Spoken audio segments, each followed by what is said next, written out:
ಬೆಂಗಳೂರಲ್ಲಿ 1791 ಕೋಟಿ ರೂಪಾಯಿ ವೆಚ್ಚದಲ್ಲಿ ನಿರ್ಮಾಣಕ್ಕೆ ಮುಂದಾಗಿರುವಂತಹ ಸ್ಟೀಲ್ ಬ್ರಿಡ್ಜ್ಗೆ ಭಾರಿ ವಿರೋಧ ವ್ಯಕ್ತವಾಗಿದೆ. ಈಗಾಗಲೇ ಪ್ರತಿಭಟನೆ ಆಗಿರೋದನ್ನ ಕೂಡ ನೀವು ನೋಡಿದ್ದೀರಾ. ಆದರೆ ತಲೆ ಹೋದ್ರೂ ಕೂಡ ಪರವಾಗಿಲ್ಲ, ಸ್ಟೀಲ್ ಬ್ರಿಡ್ಜ್ ಕಟ್ತೀವಿ ಅಂತ ಸರ್ಕಾರ ಮೊಂಡುತನವನ್ನ ಪ್ರದರ್ಶಿಸ್ತಾ ಇದೆ. ಅಷ್ಟೇ ಅಲ್ಲ, ಇದಕ್ಕೆ ಟೋಲ್ ವಿಧಿಸುವ ಮೂಲಕವೂ ಕೂಡ ಮತ್ತೊಂದು ಬರೆ ಹಾಕ್ತಾ ಇದೆ. ಕೆಪಿಸಿಸಿ ಕಚೇರಿಯಲ್ಲಿ ಮಾತನಾಡಿದಂತಹ ಬೆಂಗಳೂರು ನಗರಾಭಿವೃದ್ಧಿ ಸಚಿವ ಕೆಜೆ ಜಾರ್ಜ್ ಸ್ಟೀಲ್ ಬ್ರಿಡ್ಜ್ ನಿರ್ಮಿಸಿ ಟೋಲ್ ವಿಧಿಸುವುದಾಗಿ ಹೇಳಿದರು. ಕೆಎಂಸಿ ಕಾಯ್ದೆಯಡಿ ಬೆಂಗಳೂರು ನಗರ ಪ್ರದೇಶದ ಒಳಗೆ ಟೋಲ್ ಅಳವಡಿಸೋಕೆ ಅವಕಾಶ ಇಲ್ಲ. ಆದರೂ ಕೂಡ ಕೆಎಂಸಿ ಕಾಯ್ದೆ ತಿದ್ದುಪಡಿಯನ್ನ ಮಾಡೋದಾಗಿ ಜಾರ್ಜ್ ಹೇಳಿದ್ದಾರೆ. ಈ ಮೂಲಕ ಜನರನ್ನ ಸುಲಿಗೆ ಮಾಡಲು ರೆಡಿ ಆಗ್ತಾ ಇದ್ದಾರೆ. ವಿಧಾನಸೌಧದಿಂದ ಹೆಬ್ಬಾಳದವರೆಗೆ ಸ್ಟೀಲ್ ಬ್ರಿಡ್ಜ್ ನಿರ್ಮಾಣದಲ್ಲಿ ಲೂಟಿ ಹೊಡೆಯಲು ಕಾಂಗ್ರೆಸ್ ಸ್ಕೆಚ್ ಹಾಕಿದೆ ಅಂತ ಪ್ರತಿಪಕ್ಷಗಳು ಗಂಭೀರವಾದಂತಹ ಆರೋಪವನ್ನ ಮಾಡಿವೆ. ಸ್ಟೀಲ್ ಬ್ರಿಡ್ಜ್ಗೆ ಆ ದಿನಗಳು ಖ್ಯಾತಿಯ ನಟ ಚೇತನ್ ಕೂಡ ತೀವ್ರ ವಿರೋಧವನ್ನ ವ್ಯಕ್ತಪಡಿಸಿದ್ದಾರೆ. ನಾಳೆ ಬ್ರಿಡ್ಜ್ ವಿರೋಧಿಸಿ ನಟ ಪ್ರಕಾಶ್ ಬೆಳವಾಡೆ ರಾಜ್ಯಪಾಲರಿಗೆ ದೂರನ್ನ ಕೂಡ ನೀಡಲಿದ್ದಾರೆ. ಕೆಳಗಡೆಯಿಂದ ಹೋಗೋರಿಗೆ ಟೋಲ್ ಇಲ್ಲ, ಮೇಲೆಯಿಂದ ಯಾರಾದರೂ ಹೋಗ್ಬೇಕಾದ್ರೆ ಅದಕ್ಕೆ ಟೋಲ್ ಇಟ್ಬಿಟ್ರೆ ಅದು ಲೇಟೆಸ್ಟ್ ಎಲೆಕ್ಟ್ರಾನಿಕ್ ಇದರಲ್ಲಿ ಅದನ್ನು ಮಾಡಲಿಕ್ಕಿರೋದಲ್ಲ, ಚಿಂತನೆ ಮಾಡಿಬಿಟ್ಟು ಜನರಿಗೆ ತೊಂದರೆ ಆಗದಂಗೆ ಮಾಡ್ತೀವಿ. ಟೋಲ್ ಮಾಡಬೇಕಾದ್ರೆ ಅದನ್ನು ಕ್ಯಾಬಿನೆಟ್ ತಗೊಂಡು ಹೋಗ್ಬೇಕಾಗ್ತದೆ, ಕ್ಯಾಬಿನೆಟ್ ಡಿಸಿಷನ್ ಆಗಬೇಕಾಗ್ತದೆ, ಎಲ್ಲ ಮಾಡ್ತೀವಿ. ಯಾವ ಕಾಯ್ದೆ ಬರೋದಿಲ್ಲ? ಕಾಯ್ದೆ ಇದ್ರೆ ಕಾಯ್ದೆ ಬದಲಾವಣೆ ಮಾಡೋಣ. DPR ತಯಾರು ಮಾಡಲಿಕ್ಕೆ ಚಾಲನೆ ಕೊಟ್ಟಿದ್ದು ಅವರ ಸರ್ಕಾರ ಇದ್ದಾಗ 2010ರಲ್ಲಿ. ಬಹುಶಃ ಆವಾಗ ಏನಾದರೂ ಅವರೇ ಸೂಚನೆ ಕೊಟ್ಟಿದ್ರೇನೋ 500 ಕೋಟಿ ಇದನ್ನ ಎನ್ಹಾನ್ಸ್ ಮಾಡಿ ಅಂತ. ಬಟ್ ಅವತ್ತು ಅವ್ರು ಕೊಟ್ಟಿದ್ರು SR ರೇಟ್ ಎಲ್ಲ ರಿವಿಷನ್ ಆಗಿ ಬಹುಶಃ ಇವತ್ತು ಅದು ಈಕ್ವಲ್ ಆಗಿದೆ. ನಾವು ಆಸೆ ಇಟ್ಕೊಂಡು ಮಾಡಿಲ್ಲ, ಹಂಗಾಗಿ ನಿರಾಶೆ ಇಲ್ಲ ನಮಗೆ. ಅವ್ರ ಆಸೆ ಇಟ್ಕೊಂಡು ಚಾಲನೆ ಮಾಡಿ ಅವ್ರ ನಿರಾಶೆ ಆಗಿ ಇವತ್ತು ಬಾಯಿ ಚಪ್ಪರಿಸ್ತಾ ಇದ್ದಾರೆ ಅಂತ ಹೇಳ್ಬೇಕಾಗ್ತದೆ. ಮರ ಕಡಿರಿ, ಕಟ್ರಿ, ಬಿಜ್ಜು, ಕಾಂಕ್ರೀಟ್ ಜಂಗಲ್ ಮಾಡಿ ಅದೆಲ್ಲ ಉತ್ತರ. ಇದು ದೊಡ್ಡ ಪ್ರಮಾಣದ ಸಮಸ್ಯೆ. ಕಾರ್ಪೊರೇಟ್ ಸೆಕ್ಟರ್ಗಳು ಇದರಲ್ಲಿ ಬೆನಿಫಿಟ್ ತೊಗೊತಾ ಇದ್ದಾರೆ, ಬೇರೆ ಬೇರೆ ಇದೇ ಥರ ಪ್ರಾಜೆಕ್ಟ್ನ ಬೆನಿಫಿಟ್ ತೊಗೊತಾರೆ, ಅದಕ್ಕೆ ಧ್ವನಿ ಎತ್ತಾ ಇಲ್ಲ. ಕಾಂಗ್ರೆಸ್ ಗೌರ್ಮೆಂಟಲ್ಲೂ ತಪ್ಪಿದೆ. ಸೊ ಈ ಥರ ತಪ್ಪಿರುವಾಗ ಇದು ಎಲ್ಲರೂ ಸೇರಿ ಒಂದು ರೀತಿ ತಪ್ಪು ಮಾಡ್ತಾ ಇದ್ದಾರೆ. ಅದನ್ನು ನಾವು ಇಡೀ ಸಾರ್ವಜನಿಕರು ಎದ್ದಿ ಅದನ್ನು ಪ್ರಶ್ನೆ ಮಾಡೋದು ನಮ್ಮ ಕರ್ತವ್ಯ. ಮೇಡಮ್, ಈಗ ಅದರದ ಬಗ್ಗೆನೇ ಚರ್ಚೆನ ನಡೆಸ್ತಾ ಇದ್ರಿ. ಬಟ್ ಈಗ ಅವ್ರು ಮಾಡಿದ್ರು, ಅವ್ರ ಟೈಮಲ್ಲೇ ಆಗಿತ್ತು, ಹಾಗಾಗಿ ಆ ಸಮಸ್ಯೆ ಅದೇ ಮುಂದುವರಿಯುತ್ತೆ. ಅವರಿದ್ದಾಗಲೂ ಕೂಡ ಲೂಟಿ ಹೊಡಿತಾ ಇದ್ರು, ಈಗ ನಮ್ಮ ಪಾಡಿಗೆ ನಮ್ಗೆ ನಡೀತಾ ಇದೆ ಅನ್ನೋ ಮಾತನ್ನ ಹೇಳ್ತಾ ಇದ್ದಾರೆ ಕಾಂಗ್ರೆಸ್ನವರು. ಬಿಜೆಪಿಯವರು ಕೂಡ ಅದೇ ಟೀಕೆಗಳನ್ನ ಮಾಡ್ತಾ ಇದ್ದಾರೆ. ಮೊನ್ನೆ ಪ್ರತಿಭಟನೆಯಲ್ಲಿ ಅವರು ಭಾಗಿಯಾಗಿದ್ರು, ಅವರು ಬಂದು ವಿರೋಧವನ್ನ ವ್ಯಕ್ತಪಡಿಸಿದ್ರು. ರಾಜಕೀಯ ಅಸ್ತ್ರವನ್ನಾಗಿ ಬಳಸ್ಕೊಳ್ತಾರೆ ಹೊರತು ಬೇರೆ ಮಾರ್ಗ ಏನು ಅನ್ನೋದನ್ನ ಯಾರು ಕೂಡ ಹೇಳ್ತಾ ಇಲ್ಲ. ಚರ್ಚೆಯನ್ನ ಮಾಡಿದ್ರಿ ನೀವು ಕೂಡ ಚೆಕ್ ಬಂದಿಯಲ್ಲಿ, ಏನ್ ಅದ್ರಲ್ಲಿ ಸೊಲ್ಯೂಷನ್ ಬಂತು ಅಂತ? ಅಲ್ಲ, ಇವರು ಕೃಷ್ಣ ಬೈರೇಗೌಡರು ಹೇಳಿದ್ದು ನೋಡಿ, ಅವ್ರಿಗೆ ಬಾಯಿ ಚಪ್ಪರಿಸ್ತಾ ಇದ್ದಾರೆ ಅಂತ ಅನ್ಸುತ್ತೆ. ತುಂಬಾ ಆಸೆ ಇಟ್ಕೊಂಡಿದ್ರು, ನಿರಾಸೆ ಆಗಿದೆ, ನಾವ್ ಯಾವ ಆಸೆನೂ ಇಟ್ಕೊಂಡಿಲ್ಲ ಅಂತ. ಅಂದ್ರೆ ಇವರು ಜನರಿಗೆ ಇರುವಂತಹ ಅನುಮಾನಗಳೇನು, ಪ್ರಶ್ನೆಗಳೇನು, ಅದನ್ನ ಹೇಗೆ ಬಗೆಹರಿಸೋದು ಅನ್ನೋದ್ರ ಬಗ್ಗೆ ಇವ್ರು ಯೋಚನೆ ಮಾಡ್ತಾ ಇಲ್ಲ ಆಡಳಿತ ಪಕ್ಷದವರು. ಇನ್ನು ಬಿಜೆಪಿ ಅವರು ಅಶೋಕ್ ಅವರು ಕಮೆಂಟ್, ಪಾಪದ ಕೂಸು ನಮ್ದೇ ಆಗಿದ್ರು ಕೂಡ ನೀವ್ ಯಾಕೆ ಹೊತ್ಕೊಂಡು ತಿರುಗ್ತಾ ಇದ್ದೀರಾ ಅಂತ ಆಲ್ರೆಡಿ ಅವರು ಡಿಕ್ಲೇರ್ ಮಾಡ್ಬಿಟ್ಟಿದ್ದಾರೆ, ಅದೊಂದು ದೊಡ್ಡ ಪಾಪದ ಕೂಸು ಅಂತ. ಇವತ್ತು ನಡೆದಂತ ಚರ್ಚೆಯಲ್ಲಿ ಬಹಳಷ್ಟು ಜನ RTI ಕಾರ್ಯಕರ್ತರು ಇಬ್ರು ಭಾಗವಹಿಸಿದ್ರು ಮತ್ತು ಬಿಜೆಪಿ ಕಾಂಗ್ರೆಸ್ನವರು ಇದ್ರು. RTI ಕಾರ್ಯಕರ್ತರು ಈ DPR ಯಾವಾಗ ವೆಬ್ಸೈಟ್ ನಲ್ಲಿ ಹಾಕಿದ್ರು ಅದಕ್ಕಿಂತ ಮುಂಚೆಯಿಂದಲೂ ಕೂಡ ಡೀಟೇಲ್ ಪ್ರಾಜೆಕ್ಟ್ ರಿಪೋರ್ಟ್ ಕೊಡಿ ಅಂತ ಯಾವಾಗ ಸಾರ್ವಜನಿಕ ಚರ್ಚೆಗೆ ಕರೆದಿದ್ರು ಈ ವಿಚಾರಕ್ಕೆ ಸಂಬಂಧಪಟ್ಟಂತೆ ಆವಾಗಲೇ ಕೇಳಿದ್ರಂತೆ. ಅಲ್ಲಿಂದ ಇಲ್ಲಿವರೆಗೂ ಒಂದು ರಿಪೋರ್ಟು ಕೊಟ್ಟಿಲ್ಲ, ಅಥವಾ ಮಾಹಿತಿ ಹಕ್ಕು ಕಾಯ್ದೆ ಅಡಿಯಲ್ಲಿ ಅವ್ರು ಏನೇನು ಪ್ರಶ್ನೆಗಳನ್ನ ಕೇಳಿದ್ರು ಅಥವಾ ಯಾವ್ಯಾವ ದಾಖಲೆಗಳನ್ನ ಕೇಳಿದ್ರು ಇನ್ನೂವರೆಗೂ ಯಾರಿಗೂ ಕೂಡ ಕೊಟ್ಟಿಲ್ಲ. ಅವರು ಮೊನ್ನೆ 16ನೇ ತಾರೀಕು ಮಾನವ ಸರಪಳಿ ಆಗುತ್ತೆ, ಪ್ರತಿಭಟನೆ ಆಗುತ್ತೆ ಅನ್ನುವಾಗ ಬೆಳಿಗ್ಗೆ BDAದಲ್ಲಿ ಅದು ವೆಬ್ಸೈಟ್ ಅಲ್ಲಿ ಹಾಕಿದ್ದಾರೆ ಡೀಟೇಲ್ ರಿಪೋರ್ಟ್. ಅಂದ್ರೆ ತಾವು ಯಾವುದೇ ರೀತಿಯಾದಂತಹ ಗೋಲ್ಮಾಲ್ ಇಲ್ಲ, ಹಗರಣ ಇಲ್ಲ, ದರೋಡೆ ಇಲ್ಲ, ತುಂಬಾ ಪಾರದರ್ಶಕವಾಗಿದೆ, ಜನರಿಗೆ ಹೆಲ್ಪ್ ಆಗುವಂತ ಪ್ರಾಜೆಕ್ಟ್ ಅನ್ನೋದಾದ್ರೆ ಇರುವಂತಹ ಪ್ರಾಜೆಕ್ಟ್ ಗೆ ಅಮೌಂಟ್ ಅನ್ನ ನಿಗದಿ ಮಾಡಿದ್ದಾರೆ. 1791 ಕೋಟಿ ಪ್ರಾಜೆಕ್ಟ್ ಗೆ ನಿಗದಿ ಮಾಡಿದ್ದಾರೆ. ಬಟ್ ಆ 1791 ಕೋಟಿ ಅದು ಜನರ ದುಡ್ಡೇ ಅಲ್ಲ, ಜನರ ದುಡ್ಡೇ. ಅದಾದ ನಂತರ ಟೋಲ್ ಕೂಡ ರೆಡಿ ಮಾಡ್ತಾರೆ. ಅಲ್ಲ ಅರುಣ್, ಈಗ ಏನು ಟೋಲ್ ನಿಂದಲೂ ಕೂಡ ದುಡ್ಡು ಸಂಗ್ರಹ ಮಾಡ್ತಾರೆ.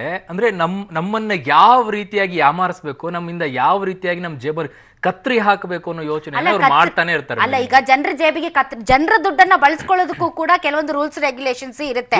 ಅಂದ್ರೆ ದುಡ್ಡು ನೀವು ಟ್ಯಾಕ್ಸ್ ಕಟ್ಟೋದಷ್ಟೇ ನಿಮ್ ಜವಾಬ್ದಾರಿ, ಅದನ್ನ ನಾವ್ ಹೆಂಗ್ ಬೇಕಾದ್ರೂ ಬಳಸ್ಕೋಬಹುದು ಅನ್ನುವಂತ ಸರ್ವಾಧಿಕಾರಿ ಧೋರಣೆ ಒಂದು. ಆಮೇಲೆ 1700 ಚಿಲ್ಲರೆ ಕೋಟಿ ಆಗುತ್ತೆ ಅಂತ ಹೇಳ್ತಾ ಇರೋದು BDA ಹತ್ರ ಖರ್ಚು ಮಾಡೋಕೆ ದುಡ್ಡಿಲ್ಲ. BDA ಈಗಾಗಲೇ ಹಲವಾರು ನಿವೇಶನಗಳನ್ನ ಕೊಡೋದಕ್ಕಾಗದೆ ದುಡ್ಡು ಕಟ್ಟಿರೋರ್ಗೆ ವಾಪಸ್ ಕೊಡೋಕು ಅವ್ರ ಹತ್ರ ದುಡ್ಡಿಲ್ಲ ಈಗ. ಹೀಗಾಗಿ ಸರ್ಕಾರ 40% ಕೊಡುತ್ತೆ ಅಂತೆ, 10% BDA ಕೊಡುತ್ತೆ ಅಂತೆ, ಇನ್ನೊಂದು 50% ಕೇಂದ್ರ ಸರ್ಕಾರಕ್ಕೆ ಪತ್ರ ಬರೆದು ಈ ಯೋಜನೆಗೆ ನೀವು ದುಡ್ಡು ಹಾಕ್ಬೇಕು ಅಂತ ಹೇಳಿದ್ದಾರೆ. ಅವರು ಆಗೋದಿಲ್ಲ ಅಂತ ಹೇಳಿ ಮತ್ತೊಂದು ಲೆಟರ್ ಹಾಕಿದ್ದಾರೆ. ಅಂದ್ರೆ ದುಡ್ಡಿಲ್ಲ, ಇಲ್ಲಿ ದುಡ್ಡಿಲ್ಲದೆ ಇದ್ರು ಕೂಡ ಬಹಳಷ್ಟು ಜನ ಕೇಳ್ತಾ ಇರೋದು ಈ ದುಡ್ಡನ್ನ ಎಲ್ಲಿಂದ ತರ್ತೀರಾ ಅಂತ. BDA ಹತ್ರ ದುಡ್ಡಿಲ್ಲ, BDAಗೆ ಸರ್ಕಾರನೇ ದುಡ್ಡು ಕೊಡುತ್ತೆ ಅನ್ನೋದಾದ್ರೆ ಸುಮ್ನೆ ಕೊಡಕ್ಕಾಗಲ್ಲ, ಸಾಲದ ರೂಪದಲ್ಲಿ ಕೊಡ್ಬೇಕು. ಪ್ರಾಜೆಕ್ಟ್ ಕಂಪ್ಲೀಟ್ ಆಗಕ್ ಸಾಧ್ಯನೇ ಇಲ್ಲ ಮೇಡಮ್. ಇದನ್ನ ನೀವು ಕಾಯ್ದೆ ತಿದ್ದುಪಡಿಯನ್ನ ಮಾಡಬೇಕು ಅಂತ ಹೇಳ್ತೀರಾ, ಒಳಗಡೆ ಟೋಲ್ ಅನ್ನ ಇಟ್ಕೊಳ್ಳೋಕೆ ನಿಮಗೆ ಆಗೋದೇನಿಲ್ಲ. ಅದಕ್ಕೆ ಪರ್ಮಿಷನ್ ಸಿಗಬೇಕು ಅಂದ್ರೆ KMC ಕಾಯ್ದೆನ ತಿದ್ದುಪಡಿ ಮಾಡಬೇಕು. ಆ ಕಾಯ್ದೆ ತಿದ್ದುಪಡಿ ಆಗಬೇಕು ಅಂದ್ರೆ ವಿರೋಧ ಪಕ್ಷಗಳು ಕೂಡ ವಿರೋಧವನ್ನ ವ್ಯಕ್ತಪಡಿಸುತ್ತೆ. ಸೊ ಈ ಸಂದರ್ಭದಲ್ಲಿ ಇವರು ಪ್ರಾಜೆಕ್ಟ್ ಅನ್ನ ಸ್ಟಾರ್ಟ್ ಮಾಡ್ತಾರೆ. ದುಡ್ಡನ್ನ ಮೆಟ್ರೋ ಪ್ರಾಜೆಕ್ಟ್ ಹೇಗಿತ್ತೋ ಇಷ್ಟು ಅವಧಿಯೊಳಗೆ ಮುಗಿಸ್ಬೇಕು ಅಂತ ಹೇಳಿ ಅಷ್ಟು ಅವಧಿಯನ್ನ ಹಾಕೊಳ್ತಾರೆ. ಬಟ್ ಆ ಅವಧಿಯನ್ನ ವಿಸ್ತರಣೆ ಮಾಡ್ಕೊಂಡು ಅವ್ರಿಗೆ ಲೂಟಿ ಎಷ್ಟು ಬೇಕೋ ಅಷ್ಟು ದುಡ್ಡು ತಿಂತ ಹೋಗ್ತಾ ಇರ್ತಾರೆ. ಅಷ್ಟೇ, ಇನ್ನೇನು ಆಗಲ್ಲ ಇದು ಕೆಲಸ. ಲೂಟಿ ಮಾಡಿದ್ದಾರೆ ಅಂತ ಈಗಲೇ ಹೇಳಕ್ಕಾಗಲ್ಲ, ಯಾಕಂದ್ರೆ ಇನ್ನು ಪ್ರಾಜೆಕ್ಟ್ ಆಗಿಲ್ಲ. ಆದ್ರೆ ದಿನೇಶ್ ಗುಂಡೂರಾವ್ ಅವರು ನಮ್ಮೊಂದಿಗೆ ಈಗ ದೂರವಾಣಿ ಸಂಪರ್ಕಕ್ಕೆ ಬಂದಿದ್ದಾರೆ, ಕಾಂಗ್ರೆಸ್ನ ಹಿರಿಯ ನಾಯಕರು. ನಮಸ್ಕಾರ ಸರ್. ನಮಸ್ಕಾರ.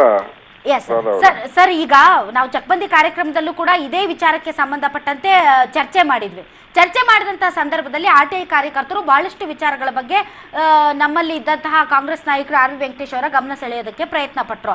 ನಂಬರ್ 1, ದುಡ್ಡು ಎಲ್ಲಿಂದ ತರ್ತೀರಾ ಅಂತ ಕೇಳಿದ್ರು, ಅದಕ್ಕೆ ಉತ್ತರ ಇರ್ಲಿಲ್ಲ ಕಾಂಗ್ರೆಸ್ ನಾಯಕರ ಹತ್ರ. ತಾವೇನಾದ್ರೂ ಅದು ಉತ್ತರ ಏನಾಗ್ತದೆ, ಇದು ಪೂರ್ತಿಯಾಗಿ BDA ಇಂದ ಖರ್ಚು ಮಾಡಿ ನಿರ್ಮಾಣ ಆಗ್ತಾ ಇರ್ತಕ್ಕಂತ ಉಕ್ಕಿನ ಸೇತುವೆ. ಹಾಗಾದ್ರೆ BDA ಹತ್ರ ಹಣ ಇದೆಯಾ? ಹಣ ಇಲ್ಲದೆ ಹೋದ್ರೆ ಮತ್ತೆ ಪ್ರಾಜೆಕ್ಟ್ ಹೆಂಗ್ ಮಾಡಕ್ ಆಗ್ತದೆ ಮೇಡಮ್? ಅಲ್ಲ, ಈಗಾಗಲೇ ಬಹಳಷ್ಟು ರಿಪೋರ್ಟ್ಸ್ ಹೇಳ್ತವೆ, ಎಲ್ಲಿ ಅರ್ಕಾವತಿ ಆ ಕಡೆ ಈ ಕಡೆ ಏನ್ ನೀವು BDA ನಿವೇಶನಗಳನ್ನ ಹಂಚೋಕ್ ಹೋಗಿದ್ರಿ, ಅಲ್ಲಿ ಬಹಳಷ್ಟು ಜನರಿಗೆ ನಿವೇಶನ ಸಿಗದೆ ಇರೋರಿಗೆ ದುಡ್ಡು ಕೊಡಕ್ ನಿಮ್ಮ ಹತ್ರ ದುಡ್ಡಿಲ್ಲ ಅಂತ ಲೋನ್ಗೆ ಹೋಗ್ತಾ ಇದೆ BDA. ನೋಡಿ, ಈಗ ಇದು ಸುಮ್ನೆ ನಾವು ಯಾವುದೇ ಸರ್ಕಾರ ಕೂಡ ಕಾಟಾಚಾರಕ್ಕೆ ಈ ಪ್ರಾಜೆಕ್ಟ್ ಅನ್ನು ಮಾಡಕ್ ಆಗೋದಿಲ್ಲ. ಸರಿ, ಮಾಡಿ ಸರ್, ಹಣ ಎಲ್ಲಿಂದ ತರ್ತೀರಾ ಅನ್ನೋದು ನಿಮಿಷ, ನೀವು ಪ್ರಶ್ನೆಗೆ ಉತ್ತರ ಕೊಡ್ತಾ ಇದ್ದೀನಿ. ಈಗ ಎಲ್ಲೋ ಯಾವುದೋ ಒಂದ್ ಮೂಲೆಯಲ್ಲಿ ಎಲ್ಲೋ ಒಂದ್ ಕಡೆ ಗೊತ್ತೇ ಇಲ್ಲದೆ ಇರ್ತಕ್ಕಂಥ ಜಾಗದಲ್ಲಿ ಇದೇನ್ ಫ್ಲೈಓವರ್ ನಿರ್ಮಾಣ ಮಾಡ್ತಾ ಇಲ್ಲ. ಬೆಂಗಳೂರಿನ ಹೃದಯ ಭಾಗಕ್ಕೆ ಬರ್ತಾ ಇರ್ತಕ್ಕಂಥ ಫ್ಲೈಓವರ್, ಇದನ್ನ ಪ್ರತಿಷ್ಠಿತವಾದಂತ ಒಂದು ಫ್ಲೈಓವರ್ ಅನ್ನ ನಿರ್ಮಾಣ ಮಾಡ್ತಕ್ಕಂಥದ್ದಕ್ಕೆ ಸರ್ಕಾರ ಮುಂದೆ ಬಂದಿದೆ. ಇದು ಸುಮ್ಮನೆ ನಾವು ದುಡ್ಡು ಇಲ್ದೇನೆ ಕೆಲಸ ಪ್ರಾರಂಭ ಮಾಡಕ್ಕಾಗ್ತದ? ಅಥವಾ ದುಡ್ಡು ಬರೋದಿಲ್ಲ ಅಂತ ಹೇಳಿ ನಾವು ಇದನ್ನ ಅದ್ರ ಬಗ್ಗೆ ಸಮಸ್ಯೆ ಇದ್ರೆ ನಾವು ಈ ಪ್ರಾಜೆಕ್ಟ್ ಮಾಡಕ್ ಸಾಧ್ಯ ಇದೆಯಾ? ಖಂಡಿತವಾಗಿಯೂ ಇದನ್ನ ಮಾಡ್ತಕ್ಕಂಥದ್ದಕ್ಕೆ BDA ಇಂದ ಯಾವ ರೀತಿಯಾಗಿ ಹಣ ಸಂಗ್ರಹಣೆ ಮಾಡ್ಕೋಬೇಕು, ಯಾವ ರೀತಿಯಾಗಿ ಅದಕ್ಕೆ ಫಂಡ್ ಮಾಡಬೇಕು, ಪೂರ್ತಿಯಾಗಿ BDA ಇಂದನೇ ಇದನ್ನ ಕೇಂದ್ರ ಸರ್ಕಾರದ ಒಂದು ನ್ಯಾಯ ಪ್ರಯಾಸ ಕೂಡ ಕೇಳ್ತಾ ಇಲ್ಲ, ರಾಜ್ಯ ಸರ್ಕಾರ ಕೂಡ ಇದಕ್ಕೆ ದುಡ್ಡು ಕೊಡ್ತಾ ಇಲ್ಲ. ಪೂರ್ತಿ BDA ಇಂದನೇ ಇದನ್ನ ಖರ್ಚು ಮಾಡಿ ನಿರ್ಮಾಣ ಆಗ್ತಾ ಇರ್ತಕ್ಕಂಥ. ಕೇಂದ್ರ ಸರ್ಕಾರಕ್ಕೂ ತಾವು ಪತ್ರ ಬರ್ದಿದ್ರಿ, ಅವ್ರು ಆಗಲ್ಲ ಅಂತ ಹೇಳಿದ್ರು. ಇನ್ನು ರಾಜ್ಯ ಸರ್ಕಾರನೂ ದುಡ್ಡು ಕೊಡ್ತಾ ಇಲ್ಲ, BDA ಇಂದಲೇ 1780 ಕೋಟಿ. ಆಲ್ ರೈಟ್, ಈ ಕಾರ್ಯಕ್ರಮದಲ್ಲಿ ಮಾತನಾಡೋದಕ್ಕೆ ಬಿಗ್ ಬುಲೆಟಿನ್ ನಲ್ಲಿ ಇನ್ನೊಬ್ಬ ಅತಿಥಿಗಳು ನಮ್ಮೊಂದಿಗೆ ಜಾಯ್ನ್ ಆಗ್ತಾ ಇದ್ದಾರೆ. ದಿನೇಶ್ ಗುಂಡೂರಾವ್ ಸರ್, ಅವರು ಮಾಜಿ ಮುಖ್ಯಮಂತ್ರಿಗಳು, JDS ನಾಯಕರಾದಂತಹ HD ಕುಮಾರಸ್ವಾಮಿ ಅವರು ಕೂಡ ನಮ್ಮೊಂದಿಗೆ ಲೈನ್ಗೆ ಬಂದಿದ್ದಾರೆ. ನಮಸ್ಕಾರ ಕುಮಾರಸ್ವಾಮಿ ಅವರೇ. ನಮಸ್ತೆ. ಈಗ ದಿನೇಶ್ ಗುಂಡೂರಾವ್ ಅವರು ಹೇಳ್ತಾ ಇದ್ರು, ಅವರು ಕೂಡ ಲೈನ್ ಅಲ್ಲೇ ಇದ್ದಾರೆ, ಸಂಪೂರ್ಣವಾಗಿ BDA ಇಂದಲೇ ನಡೆಯುತ್ತಂತೆ ಹೋಲ್ ಪ್ರಾಜೆಕ್ಟ್. ಹೌದು, BDA ಇಂದಲೇ ಮಾಡ್ಲಿಕ್ಕೆ ಹೇಳಿದ್ದಾರೆ. BDA ಇಂದ ಯಾವ ರೀತಿ ಮಾಡ್ಲಿಕ್ಕೆ ಹೇಳಿದಾರೆ ಅಂದ್ರೆ, BDA ಅವ್ರು ಏನ್ ಮಾಡ್ಲಿಕ್ಕೆ ಹೊರಟಿದ್ದಾರೆ ಈಗ ಅಂದ್ರೆ, ಈಗ ಅಲ್ಲಿ ಸ್ವಲ್ಪ ಉಳ್ಕೊಂಡಿದೆಯಲ್ಲ ಲ್ಯಾಂಡ್, ಈ ರಾಜ್ಯದ ಜನತೆಯ ಲ್ಯಾಂಡ್ ನ ನೋಟಿಫೈ ಮಾಡ್ಕೊಂಡು ಉಳಿಸ್ಕೊಂಡವ್ರಲ್ಲ, ಕೆಲವು ಲೇಔಟ್ ಫಾರ್ಮೇಶನ್ ಅಂತ ಹೇಳಿ ಮಾಡ್ಕೊಂಡು ಕೆಲವು ಲ್ಯಾಂಡ್ಗಳು ಉಳಿದಿದೆಯಲ್ಲ, ಹುಡುಕ್ತಾವ್ರ ಲ್ಯಾಂಡ್ಗಳು ಯಾವ್ಯಾವ ಎಲ್ಲೆಲ್ಲಿ ಇದಾವೆ ಎಂಟಿ ಲ್ಯಾಂಡ್ಗಳು, ಅದನ್ನ ಆಕ್ಷನ್ ಹಾಕಿ ಹೆಂಗ್ ಹಣ ಸಂಗ್ರಹ ಮಾಡ್ಬೇಕೀಗ ಈ ಬ್ರಿಡ್ಜ್ ಕಟ್ಟೋದಿಕ್ಕೆ. BDA ಅವರಲ್ಲಿ ದುಡ್ಡಿಲ್ಲ. BDA ಈಗ ಬರ್ಬಾದ್ ಮಾಡಿ ಕೂರ್ತಿದ್ದಾರೆ ಈ ಸರ್ಕಾರಗಳು. BDA ನಲ್ಲಿ ಕಳೆದ 8 ವರ್ಷದಿಂದ ಆಗಿರ್ತಕ್ಕಂಥ ಘಟನೆಗಳೇನಿದೆ, ಆ ಘಟನೆಗಳ ಬಗ್ಗೆ ಒಂದು ದೊಡ್ಡ ಮಟ್ಟದ ಸರಿಯಾದ ರೀತಿ ಒಂದು CBI ತನಿಖೆ ನಡೆದ್ರೆ ಗೊತ್ತಾಗುತ್ತೆ. ಇವತ್ತು ಉಳಿದಿರ್ತಕ್ಕಂಥ ಖಾಲಿ ಜಾಗ ಹುಡುಕೋದಿಕ್ಕೆ ಈಗ BDA ನಲ್ಲಿ ಪಾಪ ತರಾತುರಿ ಹೊರಟಿದ್ದಾರೆ. ಸರ್ಕಾರ ಹೇಳಿದೆ, ಅವ್ರಿಗೆ ಡೈರೆಕ್ಷನ್ ಏನ್ ಕೊಟ್ಟಿದ್ದಾರೆ ಅಂದ್ರೆ, ಈ ಖಾಲಿ ಜಾಗ ಹುಡುಕ್ಬಿಟ್ಟು ಆಕ್ಷನ್ ಮಾಡಿ ಒಂದು ಸಪರೇಟ್ ಅಕೌಂಟ್ ಓಪನ್ ಮಾಡ್ಬಿಟ್ಟು ಆ ದುಡ್ಡನ್ನ ಈಗ ಸಂಗ್ರಹ ಮಾಡಿ ಇಟ್ಕೊಳ್ಳಿ, ಉಳಿದಿದ್ದಕ್ಕೆ ಬ್ಯಾಂಕ್ ಸಾಲ ತಗೊಳ್ಳಿ ಅಂತ ಹೇಳವ್ರೆ. ಅಂದ್ರೆ ಸರ್, ಕೇವಲ 8 ಕಿಲೋಮೀಟರ್ನ ಸರ್ ಕುಮಾರಸ್ವಾಮಿ ಅವರೇ, 8 ಕಿಲೋಮೀಟರ್ನ ಈ ಸ್ಟೀಲ್ ಬ್ರಿಡ್ಜ್ ಗೋಸ್ಕರ ಉಳಿದಿರುವಂತಹ ಎಲ್ಲಾ ಜಾಗಗಳನ್ನ BDA ಮಾರ್ಬಿಡುತ್ತಾ? ಮಾರ್ಗಕ್ಕೂ ಈಗ ಅದಕ್ಕೆ ದುಡ್ಡು ಹಾಕೋದು ಇನ್ನೆಲ್ಲಿಂದ ಹಾಕ್ತಾರೆ BDA ಅವರು? ದಿನೇಶ್ ಗುಂಡೂರಾವ್ ಸರ್, ಕೇಳಿಸ್ಕೊತಿದ್ದೀರಾ ಅನ್ಸುತ್ತೆ ಇದನ್ನ? ನೋಡಿ, BDAಗೆ ಹಣ ಎಲ್ಲಿಂದ ಬರ್ತದೆ? ಮಾನ್ಯ ಕುಮಾರಸ್ವಾಮಿ ಅವರು ಕರೆಕ್ಟ್ ಆಗಿ ಹೇಳಿದ್ದಾರೆ. BDA ಹಣ ಬರಬೇಕಾದ್ರೆ BDAಯಲ್ಲಿ ನಿರ್ಮಾಣ ಆಗುವಂತ ಲೇಔಟ್ಗಳು, BDAಯಲ್ಲಿ ಇರ್ತಕ್ಕಂಥ ಸೈಟ್ಗಳ ಆಮೇಲೆ CSIಗಳಿಂದ ಬರ್ತಾ ಇರ್ತಕ್ಕಂಥ ರೆಂಟಲ್ ಇನ್ಕಮ್ ಎಲ್ಲ ಕೂಡ BDA ಆದಾಯ. ರಾಜ್ಯ ಸರ್ಕಾರದಿಂದ ಒಂದು ನ್ಯಾಯ ಪೈಸೆ ತಗೊಳ್ತಾ ಇಲ್ಲ. BDA ಏನು ಸ್ವಂತ ಶಕ್ತಿ ಮೇಲೆ ಏನು ಅದು ಇವತ್ತು ದಿವಸ ಲ್ಯಾಂಡ್ ಅಕ್ವಿಸಿಷನ್ ಮಾಡಿ ಲೇಔಟ್ಗಳು ಮಾಡಿ ಮಾರ್ಕೊಂಡಿದೆ. ಆ ಹಣವನ್ನು ತೆಗೆದುಕೊಂಡು ಇವತ್ತು BDA ಅನೇಕ ಬೇರೆ ಬೇರೆ ಪ್ರಾಜೆಕ್ಟ್ಸ್ ಮಾಡಿದೆ. ಮೇಲ್ಸೇತುವೆಗಳು ಮಾಡಿದ್ದಾರೆ, ಔಟರ್ ರಿಂಗ್ ರೋಡ್ ಕೆಲಸ ಮಾಡಿದ್ದಾರೆ. ಹಿಂದೆ SM ಕೃಷ್ಣ ಅವ್ರ ಕಾಲದಲ್ಲಿ ಸೈಟ್ಗಳು 60,000 ಸೈಟ್ಗಳನ್ನ ವಿತರಣೆ ಮಾಡೋದಲ್ಲ, ಆ ಹಣ ತೆಗೆದುಕೊಂಡು ಸಾಕಷ್ಟು ಅಭಿವೃದ್ಧಿ ಕೆಲಸಗಳು ಮಾಡಿದ್ರು. ಅದಕ್ಕೋಸ್ಕರ BDA ಇನ್ಕಮ್ ಬೇರೆ ಇನ್ಕಮ್ ಎಲ್ಲಿಂದ ಬರ್ತದೆ BDAಗೆ? ಕುಮಾರಸ್ವಾಮಿ ಹೇಳ್ತಾ ಇರ್ತಕ್ಕಂಥ ಕರೆಕ್ಟ್. ಬಟ್ ಟೋಲ್ ಹಾಕ್ಬೇಕು ಅಂತ ಸರ್. BDA ನಲ್ಲಿ ಒಂದ್ ನಿಮಿಷ ಇವತ್ತು ಸಂಬಳ ಕೊಡ್ಲಿಕ್ಕೆ ಆ BDA ನಲ್ಲಿ ಇರ್ತಕ್ಕಂಥ ಕೆಲಸಗಾರರೇನಿದ್ದಾರೆ ಪ್ರತಿ ತಿಂಗಳು ಸಂಬಳ ಕೊಡ್ಲಿಕ್ಕೆ 3-4 ಸೈಟ್ ಮಾರ್ತಾವ್ರೆ. ಇವತ್ತು ಪರಿಸ್ಥಿತಿ BDA ಅಲ್ಲಿಗೆ ಬಂದ್ ನಿಂತಿದೆ. ಒಂದು ಕಾಲದಲ್ಲಿ 600-700 ಕೋಟಿ ದುಡ್ಡು ಡೆಪಾಸಿಟ್ ಇಟ್ಟಿರುವಂತ BDA ಸಂಸ್ಥೆ ಒಳಗೆ ಇವತ್ತು ಅವ್ರ ಸಿಬ್ಬಂದಿ ವರ್ಗಕ್ಕೆ ಸಂಬಳ ಕೊಡ್ಲಿಕ್ಕೆ ಪ್ರತಿ ತಿಂಗಳು ಖಾಲಿ ಜಾಗಗಳು ಹುಡುಕಿ ಸೇಲ್ ಮಾಡಿ ಅದನ್ನು ಬರ್ತಕ್ಕಂಥ ದುಡ್ಡಿನಲ್ಲಿ ಇವರಿಗೆ ಸಂಬಳ ಕೊಡ್ತಾವ್ರೆ. ಇನ್ನು 1800 ಕೋಟಿ ಇವತ್ತು ಆ ಬ್ರಿಡ್ಜ್ ಕಟ್ಟಲಿಕ್ಕೆ BDA ನಲ್ಲಿ ಇರ್ತಕ್ಕಂಥ ಉಳಿದಿರೋ ಜಾಗದಲ್ಲಿ ಆ ದುಡ್ಡು ಕಲೆಕ್ಟ್ ಮಾಡ್ಲಿಕ್ಕೆ ಸಾಧ್ಯ ಇದೆಯಾ? ಅದ್ರ ಜೊತೆಗೆ ನಾನು ಪಾಪ ಈ ಸರ್ಕಾರ BJP ಅವ್ರಿಗೂ ಕೇಳಲಿಕ್ಕೆ ಬಯಸ್ತೀನಿ ಮೇಡಮ್. 2007 ಏಪ್ರಿಲ್ ತಿಂಗಳಿನಲ್ಲಿ ನಾನು ಒಂದು ಸೀರೀಸ್ ಆಫ್ ಮೀಟಿಂಗ್ ಮಾಡಿ ಚೈನಾದಿಂದ ಒಂದು ಶಾಂಘಾಯ್ ಕನ್ಸ್ಟ್ರಕ್ಷನ್ ಡೆವಲಪ್ಮೆಂಟ್ ಕಾರ್ಪೊರೇಷನ್ ಅಂತ ಹೇಳಿ, ಸರಿ ಸರ್, ಅಲ್ಲಿ ಒಂದು ನಿಮಿಷ ಇನ್ನೊಬ್ಬ ಅತಿಥಿ ಕೂಡ ನಮ್ಮೊಂದಿಗೆ ಜಾಯ್ನ್ ಆಗ್ತಾರೆ, ಅವ್ರನ್ನೂ ಕೂಡ ವೆಲ್ಕಮ್ ಮಾಡ್ಬಿಡ್ತೀನಿ, ಆಮೇಲೆ ನೀವು ಕಂಟಿನ್ಯೂ ಮಾಡಿರಂತೆ. ನಮ್ಮೊಂದಿಗೆ ಬಿಜೆಪಿಯ ಹಿರಿಯ ನಾಯಕರು ಮಾಜಿ DCM ಅಶೋಕ್ ಅವರು ದೂರವಾಣಿ ಸಂಪರ್ಕಕ್ಕೆ ಬಂದಿದ್ದಾರೆ. ಸರ್ ನಮಸ್ತೆ, ತಮಗೆ ಬಿಗ್ ಬುಲೆಟಿನ್ಗೆ ಸ್ವಾಗತ. ನಮಸ್ಕಾರ madam. All right sir, Kumaraswamy sir, ನಾನು ನಿಮ್ಗೆ ಕಂಟಿನ್ಯೂ ಮಾಡೋದು 2007 ಏಪ್ರಿಲ್ ತಿಂಗಳಿನಲ್ಲಿ ಅವತ್ತು ಇನ್ಫ್ರಾಸ್ಟ್ರಕ್ಚರ್ ಸೆಕ್ರೆಟರಿ ಬಳಿಗಾರ್ ಅವರು, PWD secretary principal secretary Sudhir Krishna ಅವರು, BBMP ಕಮಿಷನರ್ ಜಯರಾಜು, BDA ಇವರು ನಮ್ಮ ಕಮಿಷನರು, ನಮ್ಮ ಇವರು ರಂಗೇಗೌಡರು. ಒಂದೇ ನಿಮಿಷ, ಇವರು ಎಲ್ಲರ ಜೊತೆ ಒಂದು ಮೀಟಿಂಗ್ ಮಾಡಿ ಚೈನಾದಿಂದ ಒಂದು ಕಂಪನಿ ಬಂತಲ್ಲ, ಚೈನಾ ಗೌರ್ಮೆಂಟ್ ಸಂಬಂಧಪಟ್ಟಂತ ಕಂಪನಿ ಅದು. ಈಗ BDA ಇದೆ, ಆ ರೀತಿ ಶಾಂಘಾಯ್ನ ನಿರ್ಮಾಣ ಮಾಡದಂತ ಅಲ್ಲಿಯ ಒಂದು ಸಂಸ್ಥೆ ಚೈನಾ ಗೌರ್ಮೆಂಟ್ ಸಂಬಂಧಪಟ್ಟಂತದ್ದು. ಆ ಸಂಸ್ಥೆಯವರು ಮೀನ್ ಸ್ಕ್ವೇರ್ ಇಂದ ಹೆಬ್ಬಾಳದವರೆಗೆ 6 ಲೇನು ಟನಲ್ ರೋಡ್ ಮಾಡ್ತಕ್ಕಂಥದ್ದು, ಮತ್ತೆ ಬೆಂಗಳೂರಿನಲ್ಲಿ ಒಂದು inner core ring road 30 kilometre. ಒಂದ್ ನಿಮಿಷ, ಆ ಪ್ರಾಜೆಕ್ಟ್ಗಳನ್ನ ಕ್ಲಿಯರ್ ಮಾಡಬೇಕು ಅಂತ ಹೇಳಿ ನಾನು ಅವತ್ತು ಡಿಸಿಷನ್ ತಗೊಂಡಲ್ಲ, ಅವತ್ತು ಅವ್ರು BDA ಇಂದಲೂ ಹಣ ಆಗ್ತಿರಲಿಲ್ಲ, ರಾಜ್ಯ ಸರ್ಕಾರದ್ದು ಹಣ ಅಲ್ಲ, ಆ ಕಂಪನಿ ಅವರೇ ಸಂಪೂರ್ಣ ಹಣ ವೆಚ್ಚ ಮಾಡಿ. ಏನಾಯ್ತು ಮುಂದಕ್ಕೆ ಬನ್ನಿ. ಅದು ಏನಾಯ್ತು ಅನ್ನೋದು BJP ಸರ್ಕಾರದವ್ರು ಹೇಳಬೇಕು. ಅಲ್ಲ, ಈಗ ಬಿಜೆಪಿ ಸರ್ಕಾರದವರು ಹೇಳ್ತಾರೆ, ಅಶೋಕ್ ಅವರು ಇದ್ದಾರೆ, ಅಶೋಕ್ ಅವರು 5 ವರ್ಷ ಸರ್ಕಾರ ಅಶೋಕ್ ಅವರೇ ಪ್ರಾಜೆಕ್ಟ್ ಗಳ ಬಗ್ಗೆ ಏನ್ ಮುಂದುವರೆಸೋದು ಅದು ಕೋರ್ಟ್ ಸೋಜ್ನಲ್ಲಿ ಇಟ್ರು. DPR ರೆಡಿ ಆಗಿತ್ತು, ಏನೊಂದು ಟನಲ್ ರಸ್ತೆಗೆ ರೆಡಿ ಆಗಿತ್ತು. All right, okay Ashok sir, ಅವ್ರು ಹೇಳೋದ್ರ ಜೊತೆಗೆ ತಾವು ಇವತ್ತು ಒಂದು ಹೇಳಿಕೆಯನ್ನ ಕೊಟ್ಟಿದ್ದೀರಿ. ನಮ್ ಪಾಪದ ಕೂಸು ಯಾಕೆ ಕಾಂಗ್ರೆಸ್ನವರು ಹೊತ್ಕೊಂಡು ತಿರುಗ್ತಾ ಇದ್ದಾರೆ ಅಂತ. ಪಾಪದ ಕೂಸು ಅಂತ ನೀವೇ ಡಿಕ್ಲೇರ್ ಮಾಡ್ಬಿಟ್ರ ಅದನ್ನ?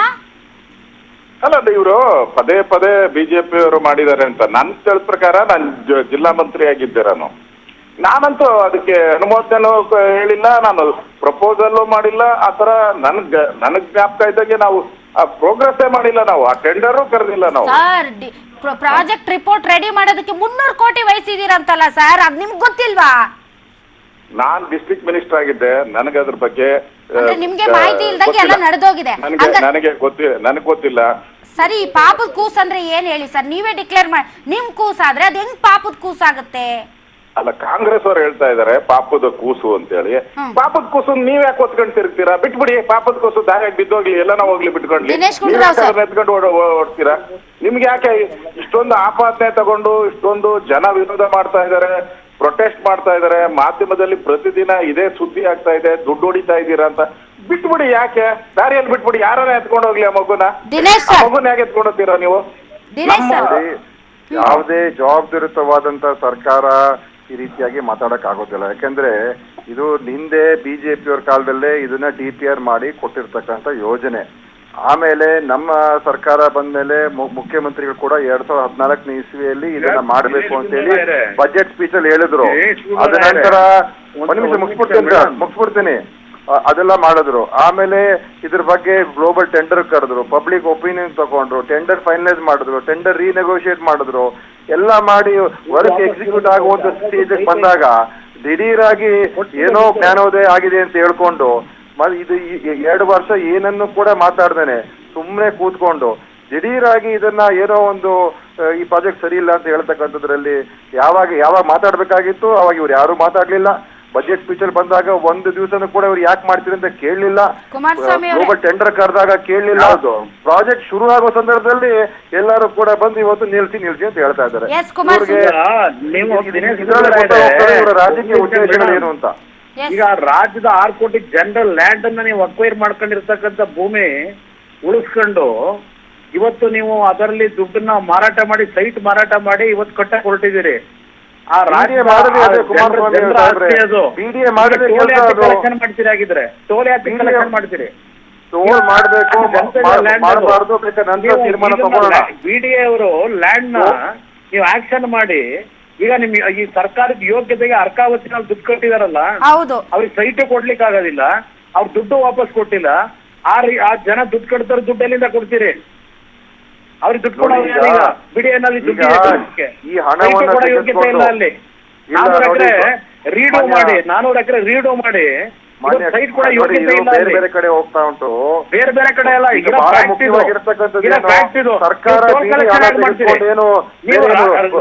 ಮನೆ ಕಟ್ತಾ ಇದ್ದಾರೆ. ದುಡ್ಡು ಕಲೆಕ್ಷನ್ ಮಾಡಿ ನಗರಕ್ಕೆ ಒಂದು ಉತ್ತಮವಾದಂತ ಪ್ರಾಜೆಕ್ಟ್ ಕೊಡ್ತಾ ಇದ್ದೀವಿ. ಬೆಂಗಳೂರು ನಗರಕ್ಕೆ ಕೊಡ್ತಾ ಇರ್ತಕ್ಕಂಥ ಪ್ರಾಜೆಕ್ಟ್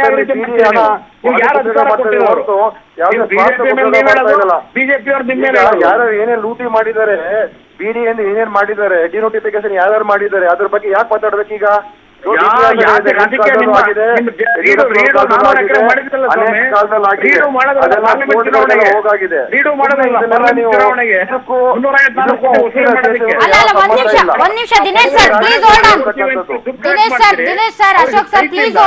ಕುಮಾರಸ್ವಾಮಿ ಅವರೇ, ನೀವು ಪದೇ ಈ ಅಲಿಗೇಷನ್ ಮಾಡ್ತಿರ್ತೀರಲ್ಲ, ಒಂದ್ ನಿಮಿಷ ಸರ್, ಪದೇ ಈ allegation ಮಾಡ್ತಿರ್ತೀರಾ.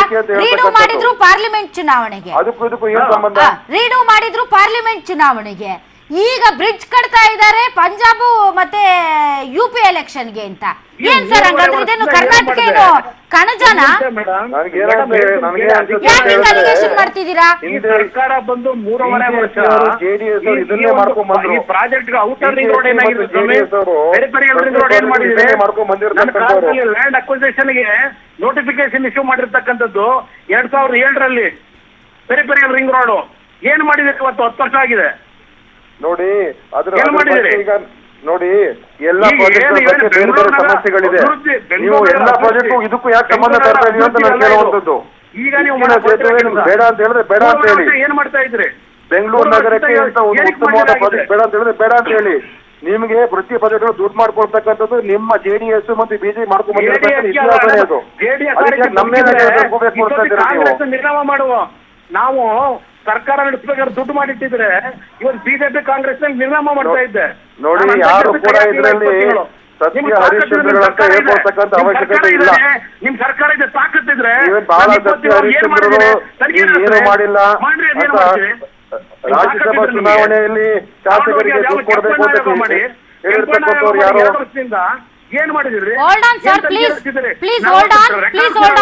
Kumaraswamy sir, please hold on. Dinesh Gundu Rao sir, ಬಿಬಿಎಂಪಿಯಲ್ಲಿ ನೀವಿಬ್ರು ಅಲ್ಲ ಸರ್, ಬಿಬಿಎಂಪಿಯಲ್ಲಿ ನೀವಿಬ್ರು ದೋಸ್ತಿಗಳಲ್ವಾ? ಇಲ್ಲ, ಚರ್ಚೆ ಆಗ್ತಾ ಇರ್ತಕ್ಕಂಥ ರಾಧಾ ಅವರೇ, ಹಗರಣ ಇನ್ನೊಂದು ಹಗರಣ ಕಟ್ಕೊಂಡು ಇವಾಗ ಯಾಕೆ ಚರ್ಚೆ ಮಾಡ್ತಾ ಇದ್ದೀವಿ? ದೋಸ್ತಿಗಳಲ್ವಾ ನೀವು? ಬಿಬಿಎಂಪಿಯಲ್ಲಿ ಬೆಂಗಳೂರಿಗೆ ಸಂಬಂಧಪಟ್ಟಂತ ಬ್ರಿಡ್ಜ್ ವಿಚಾರದಲ್ಲಿ ನಿಮ್ಮಿಬ್ಬರಲ್ಲಿ ಸಾಮ್ಯತೆ ಇಲ್ಲ ಅಂದ್ರೆ ಜನ ಏನ್ ಅನ್ಕೋಬೇಕು? ಮೇಡಮ್, ನಮ್ ಯಾರು ಕೇಳಿದ್ದಾರೆ? ಇದು ಬಿಬಿಎಂಪಿ ಪ್ರಾಜೆಕ್ಟ್ ಅಲ್ಲ ಮೇಡಮ್, ಇದು ಸರಿ ಬಿಬಿಎಂಪಿ ಸರಿ. ನೀವು ಬೆಂಗಳೂರಿನ ಶಾಸಕರನ್ನ ಕಾರ್ಪೊರೇಟರ್ಗಳನ್ನಾದ್ರೂ ವಿಶ್ವಾಸಕ್ಕೆ ತೆಗೆದುಕೊಳ್ಬೇಕಲ್ವಾ? ಅವರಲ್ಲೇ ವಿರೋಧ ಇದೆಯಲ್ಲ ಈಗ. ವಿಶ್ವಾಸಕ್ಕೆ ತಗೊಂಡಿರೋದು 2 ವರ್ಷದಿಂದ ನಾವು ವಿಶ್ವಾಸಕ್ಕೆ ತಗೊಂಡೆ ಪ್ರಕಟಣೆ ಮಾಡಿ ಪಾರದರ್ಶಕವಾಗಿ ಮಾಡಿದ್ದೀವಿ. ನಿಮ್ಮ ದೋಸ್ತಿ ಪಕ್ಷದ ಮುಖ್ಯಸ್ಥರಂತ ಕುಮಾರಸ್ವಾಮಿ ಅವರೇ ಈಗ ಇಷ್ಟೊಂದು ಮಾತಾಡ್ತಿದಾರಲ್ಲ, ಇದ್ರ ಅರ್ಥ ಏನು? ಅಶೋಕ್ ಅವರೇ, ನಿಮ್ಗೆ ಏನಾದ್ರೂ ಅರ್ಥ ಆಗ್ತಿದೆಯಾ? ಮಾತಾಡೋದಕ್ಕೆಲ್ಲ ಹಕ್ಕಿದೆ. ಅವರು ಮಾಜಿ ಮುಖ್ಯಮಂತ್ರಿಗಳು ಮಾತಾಡ್ತಕ್ಕಂಥ ಹಕ್ಕು ಪೂರ್ತಿ ಇದೆ ಅವ್ರಿಗೆ. ಆದ್ರೆ ನಾವ್ ಎಲ್ಲಿ ತಪ್ಪು ಮಾಡಿದೀವಿ, ಎಲ್ಲಿ ಲೂಟಿ ಮಾಡಿದೀವಿ, ಎಲ್ಲ ಹಣ ತಗೊಂಡು ಅದನ್ನ ಸ್ಪಷ್ಟವಾಗಿ ಹೇಳಿ. ಸುಮ್ಮನೆ ಲೂಟಿ ಮಾಡಿದ್ವಿ ಅಂತ ಹೇಳ್ಬಿಟ್ರೆ ಇಲಾಖೆ ಕೂಡ ಲೂಟಿ ಅಂತಾನೆ ಹೇಳ್ಕೊಂಡು ಹೋಗ್ಬೋದು. ಅದಕ್ಕೆ ಸ್ಪಷ್ಟತೆ ಬೇಕಲ್ಲ. ಇಲ್ಲಿ 1800 ಕೋಟಿ ಪ್ರಾಜೆಕ್ಟ್ ಅನ್ನ ನೀವು ಮಾಡಬೇಕಾದ್ರೆ 1300 ಕೋಟಿ ಎಸ್ಟಿಮೇಟ್ ಮಾಡಿದಂಥದ್ದನ್ನ 1800 ಕೋಟಿಗೆ ಯಾರು ಕಾಂಟ್ರಾಕ್ಟ್ ಹಾಕಿದ್ದಾರೆ, ಇವತ್ತು ಅವಾರ್ಡ್ ಕೊಟ್ಟಿದ್ದೀರಿ, ಯಾವ ಬೇಸಿಸ್ ಮೇಲೆ ಕೊಟ್ಟಿದ್ದೀರಿ? ಸರಿಯಾದ DPR ಆಗಿದೆಯಾ? ಅಲ್ಲಿ ಸರಿಯಾದ DPR ಮಾಡಿದೀರಾ? ಇಲ್ಲಿ ನಾನು ಕೇಳೋದು, ನಿಮ್ಮ BDA ದುಡ್ಡಿಟ್ಟಿಲ್ಲ, ದುಡ್ಡೇ ಇಲ್ದೇನೆ ಈ ಪ್ರಾಜೆಕ್ಟ್ ಯಾವ ರೀತಿ ಕೈಗೆ ಎತ್ಕೊಂಡಿದ್ದೀರಿ? ಈಗ ಎಲ್ಲಿಂದ ದುಡ್ಡು ಕಲೆಕ್ಟ್ ಮಾಡ್ತೀರಿ ಇದಕ್ಕೆ? ನೀವು ಹೇಳ್ತೀರಿ ಕೇಂದ್ರ ಸರ್ಕಾರದ್ದು ದುಡ್ಡು ಬೇಡ, ರಾಜ್ಯ ಸರ್ಕಾರದ್ದು ದುಡ್ಡು ಬೇಡ, BDA ಇಂದ ಮಾಡಿ ಅಂತ ಹೇಳಿದೀವಿ ಅಂತ ಹೇಳ್ತೀರಿ. BDA ನಿಮ್ಗೆ ಪತ್ರ ಬರೀತಾರೆ, ನಮ್ಮಲ್ಲಿ ದುಡ್ಡಿಲ್ಲ ಅಂತ ಹೇಳಿ, ಸರ್ಕಾರದಿಂದ ಅಸಿಸ್ಟೆನ್ಸ್ ಕೊಡಿ ಅಂತ ಹೇಳಿ BDA ಇಂದ ನಿಮ್ಮ ಸರ್ಕಾರಿ ಪತ್ರ ಬರೀತಾರೆ. ದುಡ್ಡೇ ಇಲ್ಲದೆ ಯಾರಿಗೋಸ್ಕರ ಕೊಟ್ಟಿದ್ದೀರಿ ಈ ಪ್ರಾಜೆಕ್ಟ್ ನ? ಇಲ್ಲ ಕುಮಾರಸ್ವಾಮಿ L&T ಅವರು ಹೆಸರು L&T ಅವರು ಅವಾರ್ಡ್ ಕೊಟ್ಟಿರೋದು ಯಾರು? ಹಿಂದೆ ಇರ್ತಕ್ಕಂಥ ಬೇನಾಮಿ ಯಾರು? ಹಿಂದೆ ಇರ್ತಕ್ಕಂಥ ಬೇನಾಮಿ ಯಾರು ಗೊತ್ತಿದೆಯಾ? ನಿಮ್ಗೆ ಗೊತ್ತಿಲ್ಲ, ಬೋರ್ಡ್ ಮೀಟಿಂಗ್ ಅಲ್ಲಿ ನಿಮ್ಗೆ ಗೊತ್ತಿಲ್ಲ, ನನಗೆ ಗೊತ್ತಿಲ್ಲ ಏನಿದೆ ಅಂತ ಹೇಳಿ. All right, okay. ಅಶೋಕ್ ಅವರೇ, ಅಶೋಕ್ ಸರ್, ನನ್ನ ಧ್ವನಿ ಕೇಳಿಸ್ತಾ ಇದೆಯಾ? ಕೇಳಿಸ್ತಾ ಇದೆ. All right. ಕುಮಾರಸ್ವಾಮಿ ಅವರು ಹಲವಾರು ಪ್ರಶ್ನೆಗಳನ್ನ ರೇಸ್ ಮಾಡಿದ್ರು. ಲೂಟಿ ಅಂತ ಬಾಯಿ ಮಾತಿಗೆ ಹೇಳ್ಬಿಟ್ರೆ ಆಯ್ತಾ? ಎಲ್ಲಿ ಲೂಟಿ ಮಾಡಿದೀವಿ ತೋರಿಸ್ರಿ ಅಂತ ದಿನೇಶ್ ಗುಂಡೂರಾವ್ ಸರ್ ಹೇಳ್ತಾ ಇದಾರಲ್ಲ, ಮಾತಾಡಿ ಈಗ. ಅಲ್ಲ, ಇಲ್ಲಿ ಸ್ಪಷ್ಟವಾಗಿ ಕಾಣ್ತಾ ಇರುವಂತದ್ದು ಇದೊಂದು 1000 ಕೋಟಿ ರೂಪಾಯಿನೂ ಆಗಲ್ಲ. ಇದೊಂದು 1600 ಕೋಟಿ ರೂಪಾಯಿ ಪ್ರಾಜೆಕ್ಟ್ ಅಂತ ಮಾಡ್ತಾರೆ. ಮತ್ತೆ ಅದಕ್ಕೇನೋ ಕನೆಕ್ಟಿವಿಟಿ ಮಾಡುವಂತದ್ದು ಇನ್ನೊಂದು 1000 ಕೋಟಿ, ಎಲ್ಲ ಒಂದು 2.5 ಅದ್ರ ಇನ್ನೊಂದು ಇದು ಒಂದೇ ಒಂದು ರೋಡ್ ಏರ್ಪೋರ್ಟ್ ಹೋಗುವಂತ ಒಬ್ಬೇ ಯಾವ ವೆಹಿಕಲ್ಸ್ ಹೋಗ್ತಾರೆ, ಮೂವ್ಮೆಂಟ್ ಕಟ್ ಮಾಡಿದ್ರೆ ಜನಕ್ಕೆ ಏನ್ ಭಾವನೆ ಬರ್ತದೆ? ಒಂದ್ ಮಾತನ್ನ ಉತ್ತರ ಕೊಡ್ಬೇಕು. ಮಾತು ಹೇಳಿದ್ರಿ, ಇದು ಪ್ರಾಜೆಕ್ಟ್ ಬೆಂಗಳೂರಿಗೋಸ್ಕರ ಮಾಡ್ತಾ ಇರೋದು. ಬೆಂಗಳೂರಿಗೆ ಪ್ರಾಜೆಕ್ಟ್ ಮಾಡ್ಬೇಕಾದ್ರೆ ಬೆಂಗಳೂರಿನ ಪುರಪುತ್ರಗಳು ಇದಾರಲ್ಲ, ಅವ್ರು ಸಪೋರ್ಟ್ ಮಾಡಿರುವಂತ ಇದು JDS ಕಂಡೀಷನ್ ಏನಿದೆ, ಏನೇ ಪ್ರಾಜೆಕ್ಟ್ ಹೋದ್ರು ನಮ್ಮನ್ನು ಕೇಳಬೇಕು ಅನ್ನೋ ಕಂಡೀಷನ್ ಹಾಕಿದ್ದಾರೆ. ನೀವ್ ಯಾಕೆ ಕೇಳೋದಲ್ಲಿ?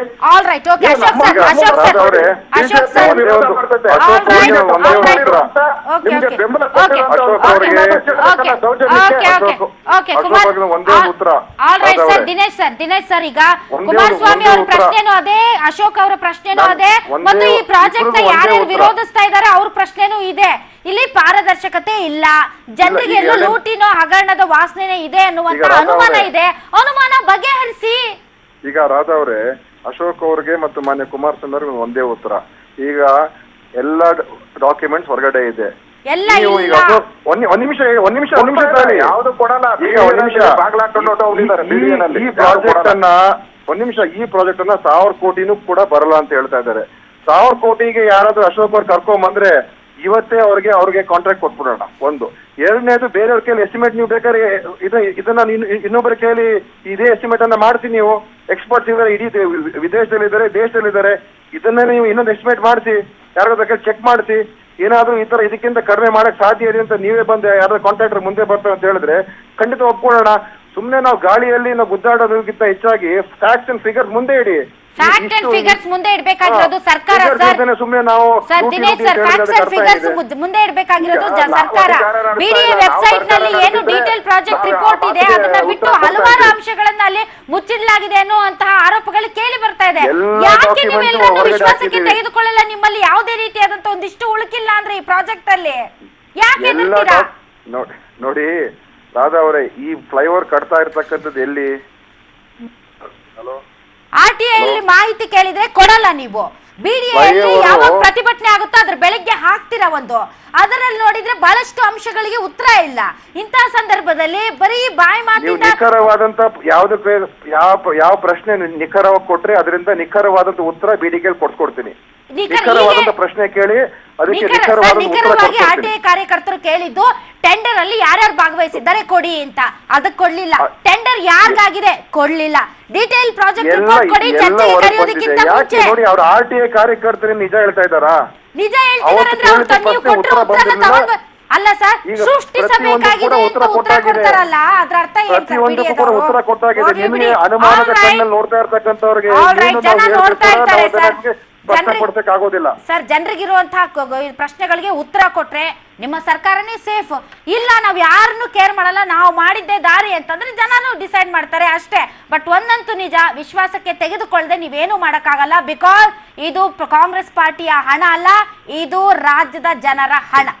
ಥ್ಯಾಂಕ್ ಯು ವೆರಿ ಮಚ್ ತಾವೆಲ್ಲರೂ ಇಷ್ಟೊತ್ತು ಕಾರ್ಯಕ್ರಮದಲ್ಲಿ ಭಾಗವಹಿಸಿದ್ದಕ್ಕಾಗಿ. ಒಂದು ಬ್ರೇಕ್ ತಗೊಳ್ತೀವಿ ವೀಕ್ಷಕರೇ. ಬ್ರೇಕ್ನ ನಂತರ ಇನ್ನಷ್ಟು ಬೆಂಗಳೂರಲ್ಲಿ ರಾಜಕಾಲುವೆ ಒತ್ತುವರಿ ಮಾಡಿದ್ದ ಬಡವರ ಮುಖಾಮೂತಿ ನೋಡದೆ ಕ್ಷಣಾರ್ಧದಲ್ಲಿ JCBಗಳನ್ನ ತಂದು ಒತ್ತುವರಿ ತೆರವು ಮಾಡಿದಂತಹ ಸರ್ಕಾರ ಅದೇ ಶ್ರೀಮಂತರಿಗೆ ಮಾತ್ರ ಟೈಮ್ ಮೇಲೆ ಟೈಮ್ ಕೊಡ್ತಾ ಬರ್ತಾ ಇದೆ.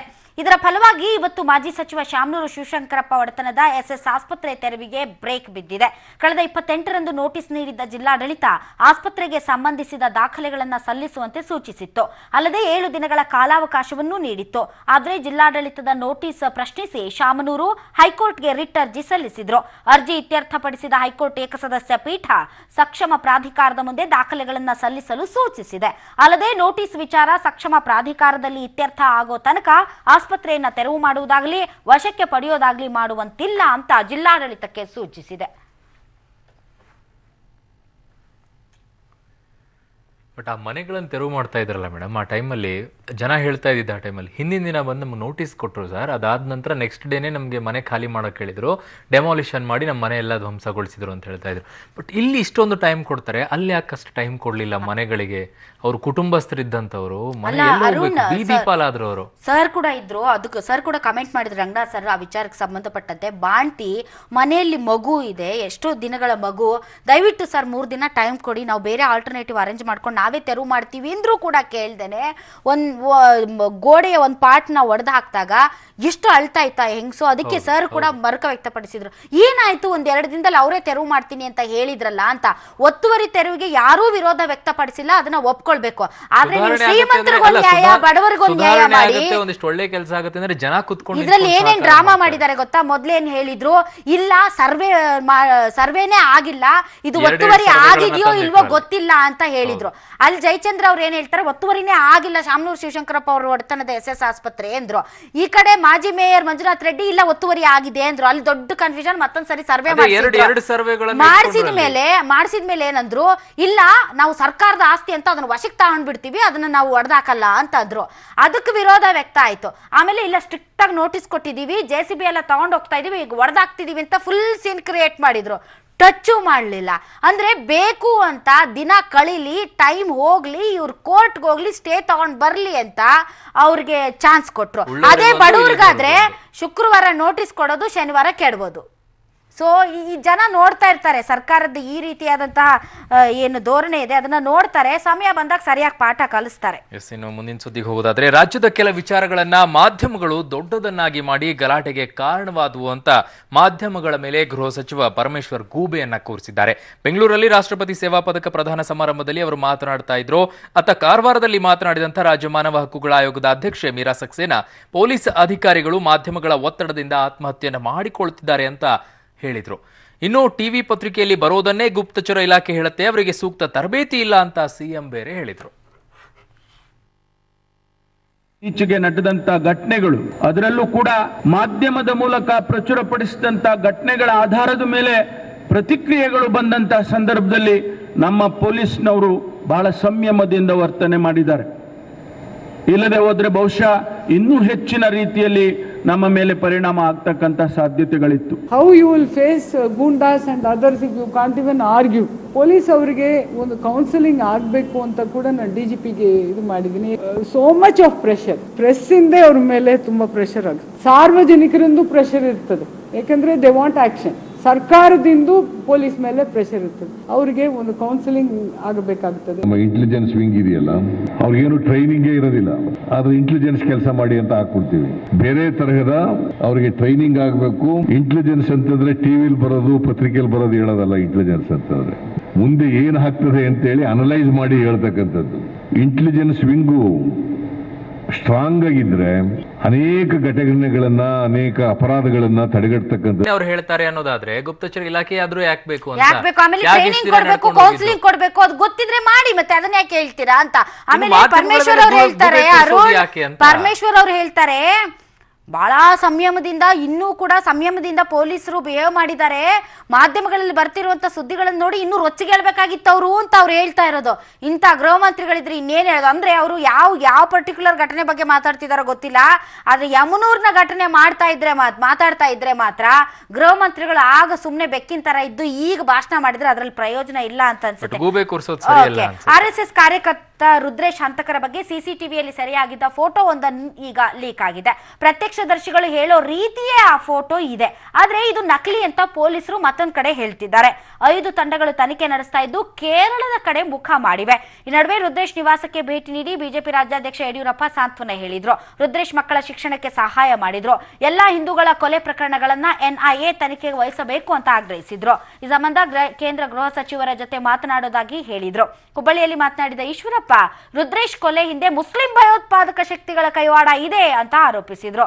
ಇನ್ನು ರುದ್ರೇಶ್ ಹತ್ಯೆ ಖಂಡಿಸಿ ಬೆಂಗಳೂರಿನ 150 ಸರ್ಕಲ್ಗಳಲ್ಲಿ ಪ್ರತಿಭಟನೆ ನಡೆದಿದೆ. ಈ ಮಧ್ಯೆ ನಾಳೆ ಬಿಜೆಪಿ ರಾಜ್ಯಪಾಲರಿಗೆ ದೂರು ನೀಡಲಿದೆ. ಇದು NIA ಎನ್ಕ್ವೈರಿ ಮಾಡಬೇಕು ಅನ್ನೋದು ನಿನ್ನೆಯಿಂದ ನಾವು ಒತ್ತಡ ತಂದಿದ್ದೇವೆ. ಇದುವರೆಗೂ ನಡೆದಿರುವಂತಹ ಹಿಂದೂಗಳ ಮೇಲೆ ನಡೆದಿರುವಂತಹ ಏನೇನು ಹಲ್ಲೆಗಳಾಗಿದೆ, ಬೇರೆ ಎಲ್ಲ ಪ್ರಕರಣಗಳಲ್ಲಿ ಯಾವುದೇ ಪ್ರಕರಣಗಳಲ್ಲಿ ಸತ್ಯ ಹೊರ ಬಂದಿಲ್ಲ. ಇವರು ಇದನ್ನ ಮುಚ್ಚಾಕ್ತಾರೆ ಹೊರತು ತನಿಖೆ ಮಾಡಿ ಅಪರಾಧ ನೀಡಿದ್ದಾರೆ ಅನ್ನೋ ವಿಶ್ವಾಸ ನಮಗಿಲ್ಲ. ರಾಜನಾಥ್ ಸಿಂಗ್ ಹತ್ರ ಮಾತನಾಡ್ತೇವೆ, ಎಲ್ಲ ವಾಸ್ತವಿಕ ಸ್ಥಿತಿಯನ್ನ ಕೇಂದ್ರಕ್ಕೆ ತಿಳಿಸುವಂತ ಪ್ರಯತ್ನ ಮಾಡಿದ್ದೇವೆ. ರಾಜು ಕೊಲೆ ಧರ್ಮದ ಹೆಸರಿನಲ್ಲಿ ಮತಯಾಚನೆ ಮಾಡುವಂತಿಲ್ಲ ಅಂತ ಸುಪ್ರೀಂ ಕೋರ್ಟ್ನ ಸಾಂವಿಧಾನಿಕ ಪೀಠ ಅಭಿಪ್ರಾಯವನ್ನ ಪಟ್ಟಿದೆ. ಹಿಂದುತ್ವದ ಹೆಸರಲ್ಲಿ ಮತಯಾಚನೆ ವಿಚಾರ ಕುರಿತ ಅರ್ಜಿ ವಿಚಾರಣೆ ನಡೆಸ್ತಾ ಇರುವಂತಹ ಮುಖ್ಯ ನ್ಯಾಯಮೂರ್ತಿ TS ಠಾಕೂರ್ ನೇತೃತ್ವದ 7 ಸದಸ್ಯರ ಪೀಠ ಈ ಅಭಿಪ್ರಾಯವನ್ನ ವ್ಯಕ್ತಪಡಿಸಿದೆ. ಜಾತ್ಯತೀತತೆ ಭಾರತದ ಸಂವಿಧಾನ ಆತ್ಮ, ಹೀಗಾಗಿ ಧರ್ಮ ಮತ್ತು ರಾಜಕೀಯವನ್ನ ಬೆರೆಸೋದು ಸರಿಯಲ್ಲ, ಧರ್ಮದ ಹೆಸರಲ್ಲಿ ರಾಜಕೀಯ ಮಾಡೋದು ಸರಿಯಲ್ಲ, ಧರ್ಮವನ್ನ ರಾಜಕೀಯದಿಂದ ದೂರ ಇಡಬೇಕು ಅಂತ ಸಂವಿಧಾನ ಪೀಠ ಅಭಿಪ್ರಾಯವನ್ನ ಪಟ್ಟಿದೆ. ಆದರೆ 1995ರಲ್ಲಿ JS ವರ್ಮಾ ಅವರಿದ್ದ ಪೀಠ ಹಿಂದುತ್ವವನ್ನ ಜೀವನ ಶೈಲಿ ಅಂತ ವ್ಯಾಖ್ಯಾನಿಸಿ ಹಿಂದುತ್ವದ ಹೆಸರಲ್ಲಿ ಮತಯಾಚನೆ ಮಾಡುವುದು ತಪ್ಪಲ್ಲ ಅಂತ ಹೇಳಿತ್ತು. ಬಿಜೆಪಿಯ ಫೈರ್ ಬ್ರ್ಯಾಂಡ್ ಎಂದೇ ಬಿಂಬಿತವಾಗಿದ್ದ ವರುಣ್ ಗಾಂಧಿ ಈಗ ಹನಿ ಟ್ರ್ಯಾಪ್ಗೆ ಒಳಗಾದ ಗಂಭೀರ ಆರೋಪಕ್ಕೆ ಸಿಲುಕಿದ್ದಾರೆ. ಈ ಹಿಂದೆ ವರುಣ್ ಗಾಂಧಿ ರಕ್ಷಣಾ ಇಲಾಖೆಯ ಸಂಸದೀಯ ಸ್ಥಾಯಿ ಸಮಿತಿ ಸದಸ್ಯರಾಗಿದ್ದಾಗ ಕೆಲ ರಹಸ್ಯ ಮಾಹಿತಿಗಳನ್ನು ಪಡೆಯುವ ಸಲುವಾಗಿ ಕುಖ್ಯಾತ ಶಸ್ತ್ರಾಸ್ತ್ರ ದಲ್ಲಾಳಿ ಅಭಿಷೇಕ್ ವರ್ಮಾ ಹನಿ ಟ್ರ್ಯಾಪ್ ಮಾಡಿಸಿದ್ರು ಅನ್ನೋ ಮಾಹಿತಿ ಇದೀಗ ಹೊರಬಂದಿದೆ. ವರುಣ್ ಗಾಂಧಿಯನ್ನ ಈ ಹನಿ ಟ್ರ್ಯಾಪ್ಗೆ ಸಿಲುಕಿಸಿ ಬ್ಲಾಕ್ ಮೇಲ್ ಮಾಡಿದ್ರು ಅಂತ ಪ್ರಧಾನಿ ಮೋದಿಗೆ ಅಮೆರಿಕದ ಮಾಹಿತಿ ಹಕ್ಕು ಕಾರ್ಯಕರ್ತ ಎಡ್ಮಂಡ್ ಎಲೆನ್ ಪತ್ರವೊಂದನ್ನು ಕಳುಹಿಸಿದ್ದಾರೆ. ಅಷ್ಟೇ ಅಲ್ಲ, ಪತ್ರದ ಜೊತೆಗೆ CD ಮತ್ತು ಫೋಟೋಗಳನ್ನ ಕೂಡ ಕಳುಹಿಸಿದ್ದಾರೆ. ಇನ್ನು ರಕ್ಷಣಾ ಸಚಿವ ಮನೋಹರ್ ಪರಿಕ್ಕರ್, ಭದ್ರತಾ ಸಲಹೆಗಾರ ಅಜಿತ್ ದೋವಲ್ಗೂ ಕೂಡ ಈ ಸಾಕ್ಷ್ಯವನ್ನ ನೀಡಲಾಗಿದೆ. ಅಭಿಷೇಕ್ ವರ್ಮಾಗೆ ಅನುಕೂಲವಾಗುವಂತೆ ವರುಣ್ ಗಾಂಧಿ ಯಾವುದಾದ್ರೂ ಒಪ್ಪಂದ ಮಾಡಿಕೊಂಡಿದ್ದಾರಾ ಅನ್ನೋದರ ಬಗ್ಗೆ ಎಲ್ಎನ್ ಪರಿಶೀಲನೆ ಮಾಡಬೇಕು ಅಂತ ಮನವಿ ಮಾಡಿಕೊಂಡಿದ್ದಾರೆ. ಆದರೆ ವರುಣ್ ಗಾಂಧಿ ಮಾತ್ರ ಇದನ್ನ ನಿರಾಕರಿಸಿದ್ದಾರೆ. ನನ್ನ ಬಗ್ಗೆ ಹಲವಾರು ಆರೋಪಗಳು ಬರುತ್ತೆ, ಆದ್ರೆ ಸರಿಯಾದ ಸಾಕ್ಷ್ಯಗಳನ್ನ ಕೊಟ್ಟರೆ ಮಾತ್ರ ಅದನ್ನ ನಾನು ನಂಬ್ತೇನೆ, ಇಲ್ದಿದ್ರೆ ನಾನು ಅದರ ಬಗ್ಗೆ ತಲೆ ಕೆಡಿಸಿಕೊಳ್ಳೋದಿಲ್ಲ ಅಂತ ಹೇಳಿದ್ದಾರೆ. ಹಾಗಾದ್ರೆ ಈ ಅಭಿಷೇಕ್ ವರ್ಮಾ ಯಾರು ಅನ್ನೋದನ್ನ ನೋಡೋದಾದ್ರೆ, ಅಭಿಷೇಕ್ ವರ್ಮಾ ಒಬ್ಬ ಶಸ್ತ್ರಾಸ್ತ್ರ ಡೀಲರ್ ಹಾಗೂ ಕಾಂಟ್ರಾಕ್ಟರ್. 2006ರಲ್ಲಿನ 6 ಸ್ಕಾರ್ಪಿಯನ್ ಸಬ್ಮರೀನ್ ಖರೀದಿ ಹಗರಣದ ಆರೋಪಿಯವರು. ಸ್ಕಾರ್ಪಿಯನ್ ಡೀಲ್ನಲ್ಲಿ $200 ಮಿಲಿಯನ್ ಕಿಕ್ ಬ್ಯಾಕ್ ಅನ್ನ ಪಡೆದಂತಹ ಆರೋಪ ಇವರ ಮೇಲಿದೆ. LK ಅಡ್ವಾಣಿ ವಿರುದ್ಧ ಕ್ರಿಮಿನಲ್ ಮಾನನಷ್ಟ ಮೊಕದ್ದಮೆ ಹೂಡಿದಂತಹ ಅಭಿಷೇಕ್ ವರ್ಮಾ 2013ರಲ್ಲಿ ಅಗಸ್ಟಾ ವೆಸ್ಟ್ಲ್ಯಾಂಡ್ VIP ಹೆಲಿಕಾಪ್ಟರ್ ಖರೀದಿಯಲ್ಲೂ ಕೂಡ ಡೀಲ್ನ ಆರೋಪಿಯವರು. ಇನ್ನು ನೌಕಾಪಡೆಯ ವಾರ್ ರೂಮ್ನ ಸೀಕ್ರೆಟ್ ಲೀಕ್ ಹಗರಣದ ಆರೋಪಿ ಕೂಡ. 2012ರ ಭ್ರಷ್ಟಾಚಾರ ಮತ್ತು ಅಕ್ರಮ ಹಣ ಸಾಗಣೆ ಆರೋಪದ ಮೇಲೆ ಮನೆ ಕಚೇರಿ ಮೇಲೆ CBI ದಾಳಿ ಕೂಡ ನಡೆದಿತ್ತು. ಮನೆಯಲ್ಲಿ ಶಸ್ತ್ರಾಸ್ತ್ರ ಸಂಗ್ರಹಿಸಿಟ್ಟ ಆರೋಪದ ಮೇಲೆ ಒಮ್ಮೆ ಇಡಿಯಿಂದ ದಾಳಿ ಕೂಡ ನಡೆದಿತ್ತು. ಅಂದಹಾಗೆ ಅಭಿಷೇಕ್ ತಂದೆ ಶ್ರೀಕಾಂತ್ ಪತ್ರಕರ್ತರಾಗಿದ್ದು, ಅಲ್ಲದೆ ಮಾಜಿ ಇಂದಿರಾ ಗಾಂಧಿ ಜೊತೆ ಉತ್ತಮ ಬಾಂಧವ್ಯವನ್ನ ಹೊಂದಿದ್ರು. ಇದಕ್ಕಾಗಿ ಶ್ರೀಕಾಂತ್ ವರ್ಮಾರನ್ನ ಇಂದಿರಾ ಗಾಂಧಿ ಸಂಸತ್ಗೆ ಕಳುಹಿಸಿದ್ರು. ಇಂದು ವರುಣ್ ಗಾಂಧಿಯಿಂದ ಬಿಜೆಪಿಗೆ ಮುಖಭಂಗ ಆದರೆ ಮತ್ತೊಂದು ಕಡೆ ಉತ್ತರ ಪ್ರದೇಶದ ಕಾಂಗ್ರೆಸ್ ನಾಯಕಿ ರೀಟಾ ಬಹುಗುಣ ಜೋಶಿ ಇಂದು ಕಾಂಗ್ರೆಸ್ ತೊರೆದು ಬಿಜೆಪಿ ಸೇರ್ಪಡೆಗೊಂಡಿದ್ದಾರೆ. ಈ ಮೂಲಕ ಕಾಂಗ್ರೆಸ್ಗೆ ಭಾರಿ ಮುಖಭಂಗ ಆಗಿದೆ. ಆದರೆ ಕಾಂಗ್ರೆಸ್ ಮಾತ್ರ ಇದರಿಂದ ನಮಗೆ ಯಾವುದೇ ರೀತಿಯಾದಂತಹ ನಷ್ಟ ಇಲ್ಲ ಅಂತ ಹೇಳಿದೆ. ಸರ್ಕಾರ ಯಾವುದೇ ಕಾರಣಕ್ಕೂ ಕೂಡ ತಮಿಳುನಾಡಿಗೆ ನೀರು ಹರಿಸಬಾರದು ಅಂತ ಮಂಡ್ಯದಲ್ಲಿ ಮಾದೇಗೌಡರು ನೇತೃತ್ವದ ನಡೆದಂತಹ ಹಿತರಕ್ಷಣಾ ಸಮಿತಿ ತೀರ್ಮಾನವನ್ನು ಕೈಗೊಂಡಿದೆ. ಬೆಳೆಗಳಿಗೆ ನೀರು ಬಿಡಬೇಕು, ಬೆಳೆ ಪರಿಹಾರವನ್ನ ನೀಡಬೇಕು, ಕೆರೆ ಸಂರಕ್ಷಣೆ ಮಾಡಬೇಕು ಹಾಗೂ ರೈತರ ಮೇಲಿನ ಕೇಸನ್ನು ವಾಪಸ್ ಪಡಿಬೇಕು ಅನ್ನೋ ನಿರ್ಣಯವನ್ನ ಕೈಗೊಳ್ಳಾಯಿತು. ಇತ್ತ ಮಹದಾಯಿ ಬಗ್ಗೆ ಬೆಂಗಳೂರಿನಲ್ಲಿ ಮಾತನಾಡಿದಂತಹ ಕಾಂಗ್ರೆಸ್ ಸಂಸದ ಮಲ್ಲಿಕಾರ್ಜುನ ಖರ್ಗೆ, ಗೋವಾದಲ್ಲಿ ಚುನಾವಣೆ ಬರ್ತಿರೋದ್ರಿಂದ ಮಹದಾಯಿ ಸಭೆ ಮುಂದೂಡುವ ಸಂಶಯ ಬರ್ತಿದೆ ಅಂತ ಮೋದಿ ವಿರುದ್ಧ ಟೀಕೆ ಮಾಡಿದ್ರು. ಇನ್ನು ಗೋವಾ ಕಾಂಗ್ರೆಸ್ ನಾಯಕರು ರಾಜಕೀಯ ಮಾಡ್ತಿದ್ದಾರೆ ಅಂತ ಬಾಗಲಕೋಟೆಯಲ್ಲಿ ಈಶ್ವರಪ್ಪ ಅವರು ಕಿಡಿಕಾರಿದ್ರೆ, ಸಭೆ ರದ್ದಾಗಿಲ್ಲ, ನವೆಂಬರ್ನಲ್ಲಿ ನಡೆಯುತ್ತೆ ಅಂತ ಜಗದೀಶ್ ಶೆಟ್ಟರ್ ಹೇಳಿದ್ದಾರೆ. ನೇತ್ರಾವತಿ ತಿರುವು ಯೋಜನೆ ಎತ್ತಿನ ಹೊಳೆಗೆ ಕರಾವಳಿ ಭಾಗದಲ್ಲಿ ತೀವ್ರ ವಿರೋಧ ವ್ಯಕ್ತವಾಗ್ತಾ ಇದ್ರೆ, ಮತ್ತೊಂದು ಕಡೆ ನೇತ್ರಾವತಿ ನದಿಗೆ ತಿರುವು ನೀಡದೆ ಸಮುದ್ರಕ್ಕೆ ನೀರು ಬಳಸಿಕೊಳ್ಳಬಹುದು ಅಂತ ಐಐಎಸ್ಸಿಯ ಸಿವಿಲ್ ಇಂಜಿನಿಯರಿಂಗ್ ವಿಭಾಗದ ಪ್ರೊಫೆಸರ್ ಸೀತಾರಾಮ್ ಯೋಜನೆ ರೂಪಿಸಿದ್ದಾರೆ. ಪಶ್ಚಿಮ ಘಟ್ಟದಲ್ಲಿ 13 ನದಿಗಳಿಂದ ಸುಮಾರು 2200 ಟಿಎಂಸಿ ನೀರು ಸಮುದ್ರ ಸೇರುತ್ತೆ. ಹೀಗಾಗಿ ಸಮುದ್ರ ಸೇರೋ ಜಾಗದಲ್ಲಿ ಏನಾದರೂ ಡ್ಯಾಮ್ ಕಟ್ಟಿದ್ರೆ ಸುಮ್ಮನೆ ಸಮುದ್ರ ಸೇರುವಂತಹ ನೀರನ್ನ ಸ್ಟೋರೇಜ್ ಮಾಡಬಹುದು. ಈ ತಂತ್ರಜ್ಞಾನ ಸೌತ್ ಕೊರಿಯಾ, ನೈಜೀರಿಯಾ, ಸಿಂಗಾಪುರ್ಗಳಲ್ಲಿ ಇದೆ ಅಂತ ಹೇಳಿದ್ದಾರೆ. ಹಾಗಾದ್ರೆ ಈ ಯೋಜನೆಯಲ್ಲಿ ಏನ್ ಹೇಳಿದ್ದಾರೆ ಸೀತಾರಾಮ್ ಅವರು ಅನ್ನೋದನ್ನ ನೋಡೋದಾದ್ರೆ, ನೇತ್ರಾವತಿ ನದಿಗೆ ಎತ್ತಿನ ಹೊಳೆ ರೀತಿ ಡ್ಯಾಮ್ ಕಟ್ಟಿದ್ರೆ 25 ಟಿಎಂಸಿ ನೀರಿರುತ್ತೆ. ಈ ಸಮುದ್ರ ಸೇರೋ ನೀರಿನಲ್ಲಿ ಅಂದ್ರೆ 100 ಟಿಎಂಸಿ ನೀರು ಸಿಗುತ್ತೆ. ಸಮುದ್ರ ಸೇರುವ ನೈಸರ್ಗಿಕ ನೀರಿನ ಬದಲು ಪ್ರವಾಹ ನೀರು ತಡೆದ್ರೂ ಕೂಡ 100 ಟಿಎಂಸಿ ನೀರು ಲಭ್ಯವಾಗುತ್ತೆ. ಸಿವಾಲ್ ಮಾದರಿಯಲ್ಲಿ 13 ಮೀಟರ್ ಎತ್ತರಕ್ಕೆ 7 ಕಿಲೋಮೀಟರ್ ವರೆಗೆ ಸಮುದ್ರ ತೀರದಲ್ಲಿ ತಡೆಗೋಡೆಯನ್ನ ನಿರ್ಮಿಸಬೇಕು. ತಡೆಗೋಡೆ ನಿರ್ಮಾಣಕ್ಕೆ 2200 ಕೋಟಿ ರೂಪಾಯಿ ಖರ್ಚಾಗುತ್ತೆ. ಈ ತಡೆಗೋಡೆ ಮೂಲಕ ನದಿಯ ಸಿಹಿ ನೀರು ಹಾಗೂ ಸಮುದ್ರದ ಉಪ್ಪು ನೀರನ್ನ ಬೇರ್ಪಡಿಸಬಹುದಂತೆ. ಮಳೆಗಾಲದಲ್ಲಿ ನದಿಯಲ್ಲಿ ಬರುವ ಫ್ಲಡ್ ವಾಟರ್ ಸ್ಟೋರ್ ಮಾಡಬಹುದು. ಈ ರೀತಿಯ ಡ್ಯಾಮ್ನಿಂದ ಯಾವುದೇ ಅರಣ್ಯ ಮತ್ತು ಹಳ್ಳಿಗಳ ಮುಳುಗಡೆ ಆಗೋದಿಲ್ಲ. ಸ್ಟೋರೇಜ್ ಮಾಡಿದ ನೀರನ್ನ ಪಂಪಿಂಗ್ ಮೂಲಕ ಬೇರೆ ಬೇರೆ ಕಡೆ ಅಂದ್ರೆ ಹಾಸನ, ಬೆಂಗಳೂರು, ಕೋಲಾರ, ಚಿಕ್ಕಬಳ್ಳಾಪುರ ಜಿಲ್ಲೆಗಳಿಗೆ ಕಳುಹಿಸಬಹುದು. ಪೈಪ್ ಅಳವಡಿಕೆಗೆ ಎಷ್ಟೇ ಖರ್ಚಾದ್ರೂ ಎಲ್ಲಾ ಸೇರಿ 6000 ಕೋಟಿ ಒಳಗೆ ಪ್ರಾಜೆಕ್ಟ್ ಸಂಪೂರ್ಣಗೊಳ್ಳುತ್ತೆ. ಗುಜರಾತ್ ನರ್ಮದಾ ನದಿಗೆ ಈ ರೀತಿಯ ಡ್ಯಾಮ್ ನಿರ್ಮಿಸಲು ಈಗಾಗಲೇ ಸೌತ್ ಕೊರಿಯಾ ದೇಶದ ತಂತ್ರಜ್ಞರಿಗೆ ವಹಿಸಲಾಗಿದೆ ಅಂತ ರಿಪೋರ್ಟ್ನಲ್ಲಿ ಹೇಳಿದ್ದಾರೆ. ಮಾಜಿ ಸಚಿವ ಶ್ರೀನಿವಾಸ್ ಪ್ರಸಾದ್ ಅವರ ರಾಜೀನಾಮೆ ಕೊನೆಗೂ ಅಂಗೀಕಾರ ಆಗಿದೆ. 3 ದಿನಗಳ ಟೈಮ್ ಕೊಟ್ಟಿದ್ರು ವಾಪಸ್ ಪಡೆಯೋದಕ್ಕೆ ಬರಲಿಲ್ಲ. ಹೀಗಾಗಿ ಅವರ ರಾಜೀನಾಮೆ ಅಂಗೀಕಾರ ಆಗಿದೆ ಅಂತ ಸ್ಪೀಕರ್ ಹೇಳಿದ್ದಾರೆ. ಇನ್ನು ಉಳಿಸ್ಕೊಳ್ಳೋದಕ್ಕೆ ತುಂಬಾ ಪ್ರಯತ್ನ ಪಟ್ವಿ ಅಂತ ದಿನೇಶ್ ಗುಂಡೂರಾವ್ ಹೇಳಿದ್ರೆ, ಶ್ರೀನಿವಾಸ್ ಪ್ರಸಾದ್ ನನ್ನ ಸ್ನೇಹಿತರು, ಈ ರಾಜಕಾರಣ ನಿಂತ ನೀರೆಲ್ಲ ಧ್ರುವೀಕರಣ ಆಗುತ್ತೆ ಅಂತ ಹೇಳಿದ್ದಾರೆ. ನನ್ನ ಗಂಡ ಆತ್ಮಹತ್ಯೆ ಮಾಡಿಕೊಂಡಿಲ್ಲ. ನನ್ನ ಗಂಡನ ಆತ್ಮಹತ್ಯೆಯ ಹಿಂದೆ ಯಾವುದೋ ಒಂದು ಮಾಫಿಯಾದ ಕೈವಾಡ ಇದೆ ಅಂತ ಮೊನ್ನೆ ಮಾಲೂರಿನಲ್ಲಿ ಆತ್ಮಹತ್ಯೆ ಮಾಡಿಕೊಂಡ ಸಿಪಿಐ ರಾಘವೇಂದ್ರನ್ ಪತ್ನಿ ಚೈತ್ರ ದೂರಿದ್ದಾರೆ. ಅಷ್ಟೇ ಅಲ್ಲ, ಹಿಂದಿನ ದಿನ ರಕ್ತಚಂದನದ ರೇಡ್ ಇದೆ ಅಂತ ಪೊಲೀಸರಿಗೆ, ಕಾನ್ಸ್ಟೇಬಲ್ಗೆ ಹೇಳಿ ಹೊರಟಿದ್ರು. ಇದೇನಾದ್ರೂ ಕಾರಣ ಇರಬಹುದಾ ಅಂತನೂ ಕೂಡ ಸಂಶಯ ವ್ಯಕ್ತಪಡಿಸಿದ್ದಾರೆ. ಪಂಕ್ತಿ ಭೇದ ಮತ್ತು ಭೂಮಿಯ ಹಕ್ಕಿಗಾಗಿ ನಡೀತಾ ಇರುವಂತಹ ಚಲೋ ಉಡುಪಿ ದೊಡ್ಡ ವಿವಾದವನ್ನ ಸೃಷ್ಟಿ ಮಾಡಿತು. ತದನಂತರ ಚಲೋ ಉಡುಪಿಗೆ ಪರ್ಯಾಯವಾಗಿ ಭಾನುವಾರ ಯುವ ಬ್ರಿಗೇಡ್ನ ಕಾರ್ಯಕರ್ತರು ಕನಕ ನಡಿಗೆ ಹಮ್ಮಿಕೊಂಡಿದ್ದಾರೆ. ಆದರೆ ಇದು ಅಸ್ಪೃಶ್ಯಗೆ ಎಡೆಮಾಡಿಕೊಡುತ್ತೆ. ಹೀಗಾಗಿ ಇದನ್ನ ನಿಲ್ಲಿಸಬೇಕು ಅಂತ ಚಲೋ ಉಡುಪಿ ಬೆಂಗಳೂರಿನಲ್ಲಿ ಡಿಜಿಪಿಗೆ ದೂರು ಕೊಟ್ಟಿದೆ.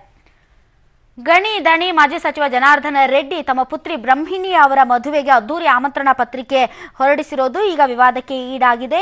ಈ ಮದುವೆ ಮತ್ತು ಈ ಎಲ್ಲ ವಿಚಾರಗಳಿಗೆ ಸಂಬಂಧಪಟ್ಟಂತೆ ಆದಾಯ ತೆರಿಗೆ ಅಧಿಕಾರಿಗಳು ಕಣ್ಣಿಡಬೇಕು ಅಂತ ನಿವೃತ್ತ ನ್ಯಾಯಮೂರ್ತಿ ಎನ್ ಸಂತೋಷ್ ಹೆಗಡೆ ಹೇಳಿದ್ದಾರೆ. ಇದು ಇದರಿಂದ ಬಿಗ್ ಬುಲೆಟಿನ್. ನಾಳಿನ ಬಿಗ್ ಬುಲೆಟಿನ್ ಅಲ್ಲಿ ಮತ್ತೆ ಭೇಟಿಯಾಗೋಣ. ಮೊದಲನೆಯದಾಗಿ ಕಾವೇರಿಯನ್ನು ಕೈ ಎತ್ತಿಕೊಂಡು ನೋಡಿದ್ರೆ ಅತ್ತ ಸಿಹಿಯೂ ಇಲ್ಲ, ಇತ್ತ ಕಹಿಯೂ ಇಲ್ಲ, ಯಥಾಸ್ಥಿತಿ. ನೀವು ಏನನ್ನು ತಿಂತಾ ಇದ್ರಿ ಅದನ್ನೇ ತಿಂದುಕೊಂಡು ಇರಬೇಕು ಅಷ್ಟೇ.